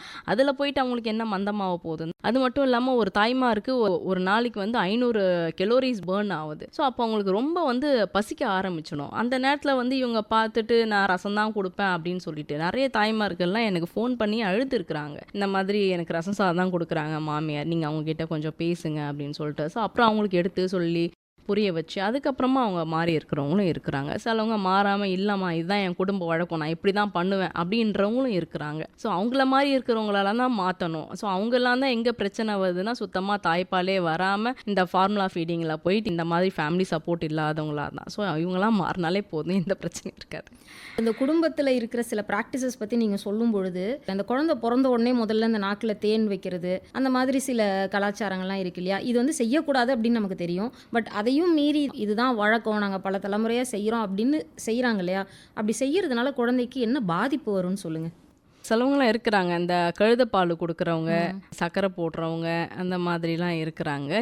அந்த மாதிரி செய்கிறதுனால குழந்தைக்கு வயிறு பிரச்சனை தான் கண்டிப்பாக வரும். ஸோ அது வந்து அவங்க எந்த அளவுக்கு கொடுக்குறாங்க, சும்மா சாங்கியத்துக்கு லைட்டாக நாக்கில் வச்சுட்டு விட்றவங்களும் இருக்காங்க. அப்படின்னும் போது பார்த்தாது இதை டெய்லியுமே செய்கிறாங்க, ஒரு மாதத்துக்கு கழுதைப்பால் கொடுக்குறவங்களும் இருக்காங்க. ஸோ அந்த மாதிரி இருக்கிறவங்க வந்து கண்டிப்பாக அவங்களுக்கு வயிறு பிரச்சனை வரும், டயரியா வரும். அதனால் அவங்களுடைய பின் விளைவுகள்லாம் அதிகமாக இருக்கும். இப்போ வந்து 6 மாதத்துக்கு எதுவும் கொடுக்காதீங்கன்னா அவங்க தாய்ப்பாலை மட்டும் கொடுத்தாலே போதும், தண்ணி கூட நம்ம கொடுக்கக்கூடாதுன்னு சொல்லியிருக்கிறோம். ஸோ அதை வந்து ஃபாலோ பண்ணாலே போதும்ன்றது தான். ஜலதோஷம் இருந்தால் வந்து தாய்ப்பால் கொடுக்கக்கூடாதுன்னு சொல்கிறது எல்லாம் தப்பு அப்படின்னு சொல்கிறீங்க. அப்படி இருக்கும்பொழுது என்ன மாதிரி இன்ஃபெக்ஷனோ இல்லை என்ன மாதிரி பிரச்சனையோ அம்மாவுக்கு இருந்தால் தாய்ப்பால் கொடுக்கறது தவிர்க்கணும்? இந்த சைக்கலாஜிக்கலாக ப்ராப்ளம்லாம் இருக்கும் பாருங்கள், அதுக்கு அந்த மாத்திரைலாம் எடுத்துப்பாங்க இல்லையா? அந்த மாதிரி மாத்திரை போடுறவங்க, சீஷருக்கு வந்து மாத்திரை போடுறவங்க, இந்த மாதிரி மாத்திரை சாப்பிடும் போது ஃபஸ்ட்டு டாக்டர்ஸோடைய அட்வைஸ் கேட்கணும். ஸோ இந்த மாத்திரையை நான் சாப்பிட்றேன், தாய்ப்பால் கொடுத்துட்ருக்கேன், இதை சாப்பிடலாமா இல்லைனா நிப்பாட்டிட்டோமா, 6 மாதத்துக்கு அப்புறமா இதை நான் கண்டினியூ பண்ணவா? ஸோ இதெல்லாம் வந்து எல்லாமே as per the doctors orders தான். மெடிக்கல் கண்டிஷன் இருக்கிறவங்க டாக்டர்ஸ் என்ன சொல்கிறாங்களோ அந்த அட்வைஸை கேட்டு கண்டிப்பாக இதை வந்து பின்பற்றி ஆகணும். தாய்ப்பால் கொடுக்கும் பொழுது தாய்மார்கள் இந்த எக்ஸ்டர்னல் ஹைஜீனை எப்படியெல்லாம் பார்த்துக்கணும்? கண்டிப்பாக இன்ஃபெக்ஷன் கண்ட்ரோல்ன்றது ஒரு முக்கியமான ஒன்று. குழந்தைக்கு ஃபஸ்ட்டு நம்ம 3 விஷயம்தான் வந்து குழந்தை பிறந்த உடனே பார்க்குறது. ஒன்று வந்து குழந்தையோட தெர்மோ ரெகுலேஷனை மெயின்டைன் பண்ணுறது, நெக்ஸ்ட்டு குழந்தையோட ஃபீடிங் ப்ராப்ளமை வந்து சால்வ் பண்ணுறது, நெக்ஸ்ட்டு வந்து இன்ஃபெக்ஷன் கண்ட்ரோல். இந்த இன்ஃபெக்ஷன் கண்ட்ரோல் வந்து ஹாஸ்பிட்டலில் மட்டும் இது வந்து அவங்களுக்கு அப்ளிகபிள் ஆகாது. வீட்டுக்கு போனாலும் அவங்க அதே மாதிரி தான் அந்த குழந்தைய பார்த்துக்கணும். குழந்தை இருக்கிற இடம் சுத்தமாக இருக்கணும். அம்மா வந்து டெய்லியும் குளித்து அந்த மார்பகத்தெல்லாம் நல்லா சுத்தமாக அவங்க க்ளீன் பண்ணியிருக்கணும். ஸோ குழந்தையோட சம்மந்தப்பட்ட அந்த துணியெலாம் இருக்குது இல்லையா, அதெல்லாம் நம்ம வந்து சோப்பு போட்டு எதனா சொல்யூஷன் ஊற்றி துவைக்கணுன்ற அவசியம்லாம் எதுவுமே கிடையாது. 100 டிகிரி சுடு தண்ணியில் குழந்தையோட துணியெல்லாம் ஊற வச்சுட்டு நல்ல வெயிலில் நீங்கள் வந்து ட்ரை பண்ணாலே போதும். அது கூட எக்ஸ்ட்ராவாக எதுவும் பண்ணணும் கிடையாது. குழந்தைக்கு யூஸ் பண்ணுற துணியெல்லாம் மட்டும் சுத்தமாக இருக்குதா அப்படின்னு பார்த்துக்கிட்டும், குழந்தைய இப்போ முத்தம் கொடுக்கறது அதெல்லாம் வந்து கொஞ்ச நாளைக்கு அவாய்ட் பண்ணால் நல்லா இருக்கும். அந்த பாசத்தை நம்ம வந்து இப்போ குழந்தை பிறந்த உடனே காமிக்கணுன்றதெல்லாம் கிடையாது. குழந்தைகிட்ட போகிறவங்க எப்போவுமே கையெல்லாம் வந்து கொஞ்சம் சுத்தமாக வந்து சானிடைசர் போட்டுட்டு குழந்தைய தூக்குனா நல்லது. ஒருவேளை குழந்தை வந்து பிறந்த உடனே அம்மாவை இழந்துருச்சு, இல்லை ஏதோ ஒரு தவிர்க்க முடியாத சூழல், அம்மாவும் குழந்தையும் தனித்தனியாக இருக்காங்க, அப்படின்ற சூழலில் தான் நம்ம கண்டிப்பாக இந்த மில்க் பேங்க்ஸை தேட வேண்டி இருக்கும். கண்டிப்பாக. அப்போ இந்த மில்க் பேங்க்ஸ் எங்கெல்லாம் இருக்குது, இல்லை என்ன மாதிரி இந்த பிரச்சனையை ஃபேஸ் பண்ணுறவங்க இந்த மில்க் பேங்க்ஸை அணுகலாம்? தாய்ப்பால் வந்து ரொம்ப அதிகமாக சுரக்கிறவங்க வந்து இந்த மில்க்கை டொனேட் பண்ணுவாங்க. ஸோ இதை வந்து எல்லா டெர்ஷரி கேர் சென்டர்லேயும் வந்து மில்க் பேங்க்குன்றதை வச்சுருப்பாங்க. நம்ம அவங்கள போயிட்டு அணுகுனாலே அதை வந்து ஃபஸ்ட்டு வந்து டெஸ்ட் பண்ணி பார்ப்பாங்க. மெடிக்கலாக அவங்க ஃபிட்டாக இருக்காங்களா அவங்கள டெஸ்ட் பண்ணி பார்த்துட்டு அதுக்கப்புறம் மில்க்கை கலெக்ட் பண்ணுற பாலிசி என்னவோ அந்த ப்ரோட்டோகாலை ஃபாலோ பண்ணிவிட்டு அவங்க கலெக்ட் பண்ணிவிட்டு போயிடுவாங்க. ஸோ இவங்க இந்த மில்க் பேங்க்கை யார் அணுகலாம் அப்படின்னு பார்த்தீங்கன்னா, அந்த குழந்தையோட அம்மாவுக்கு எதனா பிரச்சனை இருக்கும் இல்லைங்களா, சைக்கியாட்ரி இல்னஸோ இல்லைன்னா வேறு ஏதோ மெடிக்கல் கண்டிஷன், அவங்களால வந்து தாய்ப்பாலே கொடுக்க முடியல அப்படின்ற ஒரு கண்டிஷனோ, தாய்ப்பாலே வரலை அப்படின்ற ஒரு இந்த மாதிரி ஒரு சூழ்நிலையில் ஸோ இவங்க இந்த மாதிரி மில்க் பேங்க்கெல்லாம் போயிட்டு அணுகலாம். அதே மாதிரி குழந்தை வந்து எங்கன்னா இருக்காங்க, அனாதை குழந்தை, அந்த மாதிரி குழந்தைய விட்டுட்டு போயிட்டாங்க, அந்த மாதிரி இருக்கிறவங்களும் வந்து டெர்ஷரி கேர் சென்டரில் வந்து மில்க் பேங்க்லாம் இருக்குது. ஸோ அவங்கள போயிட்டு அணுகுனாங்கன்னா கண்டிப்பாக அவங்க அதுக்கு தேவையான எல்லா உதவிகளையும் கண்டிப்பாக செய்வாங்க. ஒரு ரூரல் பேக்ரவுண்டில் இருக்கிற ஒரு குழந்தை, ஒருவேளை யாரோ அம்மா இல்லை அதனால் அடாப்ட் பண்ணுறாங்க, அந்த மாதிரி ஏதாவது ஒரு சூழல் ஏற்படும் பொழுது கண்டிப்பாக வந்து மில்க் பேங்க்ஸும் இருக்காது. ஐ மீன் வேறு எதுவுமே நம்மளால் செய்ய முடியாதுன்னும் போது இந்த ஃபார்முலா ஃபீடிங் இல்லாமல் வேறு ஆரோக்கியமாக என்ன அந்த குழந்தைக்கு கொடுக்க முடியும்? இப்போது ரூரலில் நீங்கள் வந்து பார்த்தீங்கன்னா கிடைக்காததுன்னு எதுவுமே கிடையாது. இப்போ எல்லா ரூரல்லையும் எல்லா வசதிகளும் வருது. இங்கேருந்து நமக்கு ஃபோன் பண்ணி சொன்னாலே எல்லாம் நமக்கு டிரான்ஸ்போர்ட் ஃபெசிலிட்டியும் அவைலபிள் ஆகுது. ஸோ ஒரு டெர்ஷரி கேர் சென்டர் இருக்குன்னா அதை சுற்றி ஒரு 50 கிலோமீட்டர் ரேடியஸ்க்கு அவங்க கண்டிப்பாக பார்த்துக்கிறாங்க. அதனால் இப்போ அந்த மாதிரி பிரச்சனைகள்லாம் வரும்ன்றது தோணலை. அப்படியே ரூரலில் எதனா ஒரு குழந்தைக்கு வந்து தாய்ப்பால் இல்லை, அவங்க பசும்பால் போகிறதுக்கு முன்னாடி வேறு அங்கே இருக்கிற ஒரு பிரைமரி ஹெல்த் சென்டரில் போயிட்டு அவங்க அணுகி அவங்க கேட்டாங்கன்னு சொன்னாலே அங்கே இருக்கிற ஹெல்த் கேர் ப்ரொஃபஷனல்ஸ் ஆப்ஷன்ஸ் கண்டிப்பாக கொடுப்பாங்க. அங்கே ஏன்னா அவங்களுக்கு வேறு குழந்தை பிறந்தவங்களாம் இருக்கிறாங்க இல்லையா, அவங்க லிஸ்ட்டெல்லாம் அவங்ககிட்ட இருக்கும். ஸோ அவங்க அந்த பக்கத்து தெரு இல்லைன்னா அதுக்கு பக்கத்து தெரு அவங்க கூட இவங்க வந்து நெட்வொர்க்கிங்கை வச்சு கொடுப்பாங்க. ஸோ இவங்ககிட்ட இருந்து தாய்ப்பால் வாங்கி கொடுக்கறது அந்த மாதிரி நம்ம பண்ணலாம். ஸோ பசும்பால் போகிறத விட இந்த மாதிரி பண்ணலாம். இல்லைன்னா நம்ம வந்து டைரெக்டாக வந்து அந்த டோனர்கிட்ட போகலாம். ஒரு டோனராக ஆகணும் அப்படின்னு ஒருத்தவங்க முடிவு பண்ணுறாங்க, அவங்களுக்கு வந்து தேவைக்கு அதிகமாக வந்து பால் சுரக்குது, இல்லை குழந்தை இல்லை அப்படின்ற ஒரு சூழ்நிலை இருக்குது அப்படின்னா அவங்க எப்படி போய் இந்த மில்க் பேங்க்கில் ரெஜிஸ்டர் பண்ணிக்கணும்? அதுக்கு முன்னாடி அவங்க ஏதாவது அந்த பரிசோதனைகளுக்கெல்லாம் வந்து உட்படணுமா? இந்த டெர்ஷரி கேர் சென்டர்லாம் இருக்குது இல்லைங்களா, நீங்கள் சர்ச் பண்ணிங்கனாலே உங்களுக்கு நிறைய டெர்ஷரி கேர் சென்டர்ஸ்லாம் வரும். ஸோ அந்த ஹாஸ்பிட்டலில் போயிட்டு எனக்கு வந்து தாய்ப்பால் அதிகமாக வருது, நான் டொனேட் பண்ணணும் நீங்கள் நினைக்கிறீங்கன்னு சொன்னீங்கனாலே அவங்க மில்க் பேங்க்கில் போயிட்டு அவங்களுக்குன்னு வந்து அதை அந்த மாதிரி டெஸ்ட் பண்ணி பார்ப்பாங்க. ஸோ டெஸ்ட் பண்ணி பார்த்துட்டு அவங்களே வீட்டிலே போயிட்டு கலெக்ட் பண்ணிவிட்டு வந்துடுவாங்க. ஸோ இவங்க வரணும் போகணும் அந்த மாதிரி எதுவும் கிடையாது. அவங்களே வந்து பாட்டில்லேருந்து எல்லாமே கொடுத்துருவாங்க. ஸோ இவங்க கலெக்ட் பண்ணி வச்சுட்டாங்கன்னா போதும், அவங்க வந்து கலெக்ட் பண்ணிட்டு போயிடுவாங்க. எல்லா வசதியும் அவங்க சைடுலேருந்தே பண்ணிப்பாங்க. ஆனால் நம்ம தாய்ப்பால் கொடுக்கறதுனால நமக்கு காசு எதனா கொடுப்பாங்க அந்த மாதிரி ஒரு தப்பான எண்ணமும் அவங்க வச்சுக்கக்கூடாது. இது வந்து வாலண்ட்ரியாக தான் நாம் தான் கொடுக்குறோம். அதனால் இது மூலயமா சம்பாதிக்கிறதோ காசு வர்றதோ அந்த மாதிரிலாம் எதுவும் கிடையாது. ஸோ கொடுக்கறதுக்காகவும் இல்லை வாங்கிக்கிறதுக்காகவும் வந்து இது எந்த விதத்துலேயுமே எந்த பலனும் இதில் நம்ம எதிர்பார்க்க போகிறதில்ல, அப்படிதானே? கொடுக்கறதுனால வந்து எத்தனையோ குழந்தைங்க வந்து உயிரை நம்ம காப்பாற்றுறோம். அந்த ஒரு பெரிய ஒரு பாக்கியம் வந்து அந்த தாய்க்கு வந்து கிடைக்கும். ஸோ வாங்கிக்கிறவங்களும் அதுக்கு எதுவுமே பே பண்ண வேண்டாம் இல்லையா? அந்த ஹாஸ்பிட்டல் பாலிசி என்னவோ அதை வந்து அவங்க ஃபாலோ பண்ணுவாங்க. தாய்ப்பாலை எடுத்து வெளியில் வச்சு கொடுக்கறது அப்படின்றது இப்போ வந்து ஒரு ரெகுலர் ப்ராக்டிஸ் ஆயிடுச்சு இல்லையா? ஸோ அதில் என்னென்ன மாதிரி ஹைஜீனுக்கான டிப்ஸ் எல்லாம் ஃபாலோ பண்ணணும்? தாய்ப்பாலை வந்து நீங்கள் எடுத்து இந்த நார்மல் ரூம் டெம்பரேச்சர்லேயே நீங்கள் வைக்கிறீங்க அப்படின்னு சொன்னால் அந்த பாட்டில் வந்து பார்த்தீங்கன்னா பிபிஏன்னு சொல்லிட்டு ஃப்ரீ பாட்டில், அது ஒரு ஒரு வகையான அந்த கெமிக்கல்ஸ் அது. ஸோ அந்த ஒரு கெமிக்கல் இல்லாத ஒரு பாட்டிலாக நம்ம பார்த்து வாங்கணும். அதை ப்ராப்பராக நம்ம ஸ்டெர்லைஸ் பண்ணிவிட்டு இவங்க எக்ஸ்ப்ரெஸ் பண்ணி அந்த பாட்டிலில் வச்சு டைரக்ட் சன்லைட்டில் வைக்காமல் ஒரு துணியில் கவர் பண்ணி ஒரு ரூமில் அவங்களுக்கு எங்கே கம்ஃபர்டபுளாக ஒரு டைனிங் ரூமோ அந்த மாதிரி எங்கள் கிச்சனில் எந்த இடத்துல டார்க்காக இருக்கோ அந்த இடத்துல அவங்க ப்ளேஸ் பண்ணிவிட்டு ஸோ இவங்க ஃபீட் பண்ணால் போடணும். அவங்க ஃபீட் பண்ணுற அந்த பொருள்லாம் மட்டும் சுத்தமாக இருக்குதான்னு பார்த்துக்கணும். அதுக்கு என்ன பண்ணணும்னா நல்ல ஒரு 100 டிகிரி தண்ணியை வந்து கொதிக்க விட்டுட்டு அந்த பாலாடை, ஸ்பூனு, கப்பு அதெல்லாம் அதில் போட்டு நல்லா கொதிச்சதுக்கப்புறமா நல்லா மூடி வச்சுட்டு அப்புறமா எதனா ஒரு வேறு ஒரு கரண்டி மூலயமா அதை எடுத்து நம்ம யூஸ் பண்ணிக்கலாம். நீங்கள் எப்படி வெளியில் எடுத்து ஸ்டோர் பண்ணணும் பத்திரமா, அது எப்படி குழந்தை கொடுக்கணும்னு சொன்னீங்க. ஒருவேளை எங்கேயோ வெளியில் ட்ராவல் பண்ணிக்கிட்டு இருக்கிறாங்க தாய்மார்கள், அந்த பாலை வந்து வெளியில் எடுக்க முடியாத ஒரு சூழ்நிலையில் நிறைய பேருக்கு மார்பகங்கள் வந்து கட்டி போயிடும், வலி இருக்கும் அப்படின்னு சொல்லுவாங்க இல்லையா? அந்த மாதிரி சூழ்நிலைகளில் என்ன பண்ணுறது? பிரெஸ்ட் என்கார்ஜ்மெண்ட்டுன்னு அது சொல்லுவாங்க. ஸோ அந்த மாதிரி வந்துடுச்சு அப்படின்னு சொன்னால் அவங்க வந்து இந்த வார்ம் கம்ப்ரஸ்ன்னு சொல்லிட்டு அவங்க கொடுக்கணும். ஸோ அந்த வார்ம் கம்ப்ரஸ் வந்து நம்ம ஃபீட் பண்ணுறதுக்கு முன்னாடி அந்த வார்ம் கம்ப்ரஸ் கொடுக்கணும். ஃபீட் பண்ணி முடிச்சதுக்கப்புறமா அந்த கோல்ட் கம்ப்ரஸ் கொடுக்கணும். அப்போ அந்த மாதிரி நம்ம இப்படி ஒத்துற மாதிரி கம்ப்ரஸ் கொடுக்கும் போது அவங்களுக்கு அந்த பெயின் எல்லாம் வந்து ரெடியூஸ் ஆகும். மீன்வைல் அவங்க வந்து அந்த மசாஜஸ் வந்து பண்ணிகிட்டே இருக்கணும். கொஞ்சம் கொஞ்சமாக மசாஜ் பண்ணி பண்ணி பண்ணி அங்கே இருக்கிற எல்லா பாலையும் வெளியே எடுத்துடணும் கம்ப்ளீட்டாக. கொஞ்சம் கூட இல்லாமல் அந்த எல்லா பாலையும் எடுத்து அந்த பாலை வந்து இது மார்பகம் கட்டி போச்சு இந்த பாலை யூஸ் பண்ணலாமா அப்படிலாம் கிடையாது. கண்டிப்பாக யூஸ் பண்ணலாம். இது யூஸ் பண்ணக்கூடாதுன்னா எதுவும் கிடையாது. கண்டிப்பாக வந்து யூஸ் பண்ணலாம். அதே மாதிரி நான் உங்களுக்கு இன்னொன்று சொல்லணும்னு நினச்சேன். இந்த பாலெல்லாம் வெளியே எடுத்து வைக்கும் போது சிலவங்க கேட்பாங்க, இதை வந்து இந்த கலர்லாம் மாறிடுச்சு, பாட்டிலில் மஞ்சள் கலராக இருக்குது அப்படிலாம் கேட்பாங்க. ஸோ வந்து கலர்லாம் மாறுறது வந்து அது வந்து நார்மல் தான். ஏன்னா அது ஃபேட்டுன்றதுனால கொஞ்சம் லைட்டாக எல்லோயிஷாக இருக்கும். ஸோ கலர் மாறுறதுலாம் அதுவெல்லாம் ஒன்றும் பிரச்சனை கிடையாது. ஸோ ரொம்ப அவங்களுக்கு சந்தேகமாக இருந்துச்சுன்னா வாயில் லைட்டாக அவங்க போட்டு பார்க்கலாம். ரொம்ப புளிப்பா இல்லைன்னா வேறு மாதிரி ஸ்மெல் எதுனா வர மாதிரி இருந்தால் மட்டும் அவங்க டிஸ்கார்ட் பண்ணால் போதும். அதே மாதிரி இந்த தாய்ப்பாலை வந்து அவங்க பாட்டிலில் எடுத்து வச்சுட்டு என்ன பண்ணணும் அப்படின்னு சொன்னால் அதை சூடு பண்ணுறது, அவனில் வைக்கிறது அந்த மாதிரிலாம் எதுவும் பண்ணவே கூடாது. இப்போ வெளியே இருக்குதுன்னா அந்த தாய்ப்பாலை டைரெக்டாக கொடுத்துடணும். இப்போ நார்மல் ரெஃப்ரிஜரேட்டரில் வச்சுருக்காங்கன்னா நீங்கள் ரன்னிங் வாட்டரில் ஜஸ்ட் அந்த பாலை அப்படி அந்த பாட்டிலோட அப்படி காமிச்சிட்டு அதுக்கப்புறம் லைட்டாக நம்ம கையில் வச்சு தேய்ச்சிட்டு நீங்கள் கொடுக்க ஆரம்பிக்கலாம். ஃப்ரீசரில் வச்சுருக்குறாங்கன்னு சொன்னால் கூட நீங்கள் எடுத்து அதை ரெஃப்ரிஜரேட்டரில் ஒரு 2 மணி நேரத்துக்கு முன்னாடி எடுத்து வச்சுட்டு அதுக்கப்புறமா திரும்பி நீங்கள் ரன்னிங் வாட்டரில் காமிச்சிட்டு கூட நம்ம கொடுக்கலாம். ஆனால் அதை வந்து நம்ம ஹீட் பண்ணுறது அந்த மாதிரிலாம் எதுவும் வச்சுக்க கூடாது. அந்த மாதிரி பண்ணும்போது தான் அது நமக்கு பிரச்சனையாக இருக்கும். நமக்கு வந்து தாய்ப்பால் கொடுக்கறது அப்படின்றது எவ்வளோ முக்கியம் அப்படின்றது எல்லாருக்குமே இப்போ தெரியும். அரசும் வந்து தொடர்ந்து அதுக்கான விழிப்புணர்வை கொடுத்துட்டே இருக்கிறாங்க. அதையும் தாண்டி அதில் எவ்வளோ விஷயங்களை நாம் கவனம் வச்சுக்கணும், எவ்வளோ சின்ன சின்ன விஷயங்களை வந்து நாம் பார்த்து பாதுகாப்பாக இருக்கணும். ஏன்னா பின்னாடி அந்த குழந்தை வந்து வளரும் பொழுது ஆரோக்கியத்திலும் சரி, அந்த குழந்தையினுடைய அறிவு வளர்ச்சியிலும் சரி, அந்த தாய்ப்பால் அப்படின்றது ஒரு மிகப்பெரிய ரோலை ப்ளே பண்ணுது அப்படின்றதுனால அதை பற்றி நிறைய விஷயங்கள் சின்ன சின்ன நுவான்சஸ்லாம் நிறைய சொன்னீங்க. ரொம்ப நன்றி மேம்.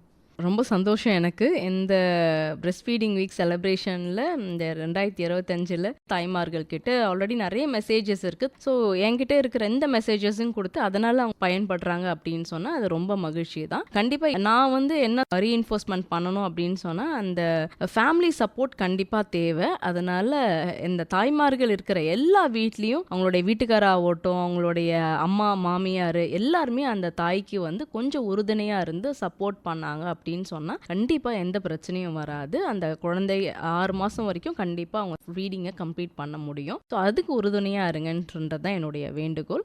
ஸோ இங்கே பேசுகிறதுக்கு எனக்கு வாய்ப்பளித்ததற்கு ஆல் இந்தியா ரேடியோவுக்கு ரொம்ப நன்றி தெரிவிச்சுக்கிறேன்.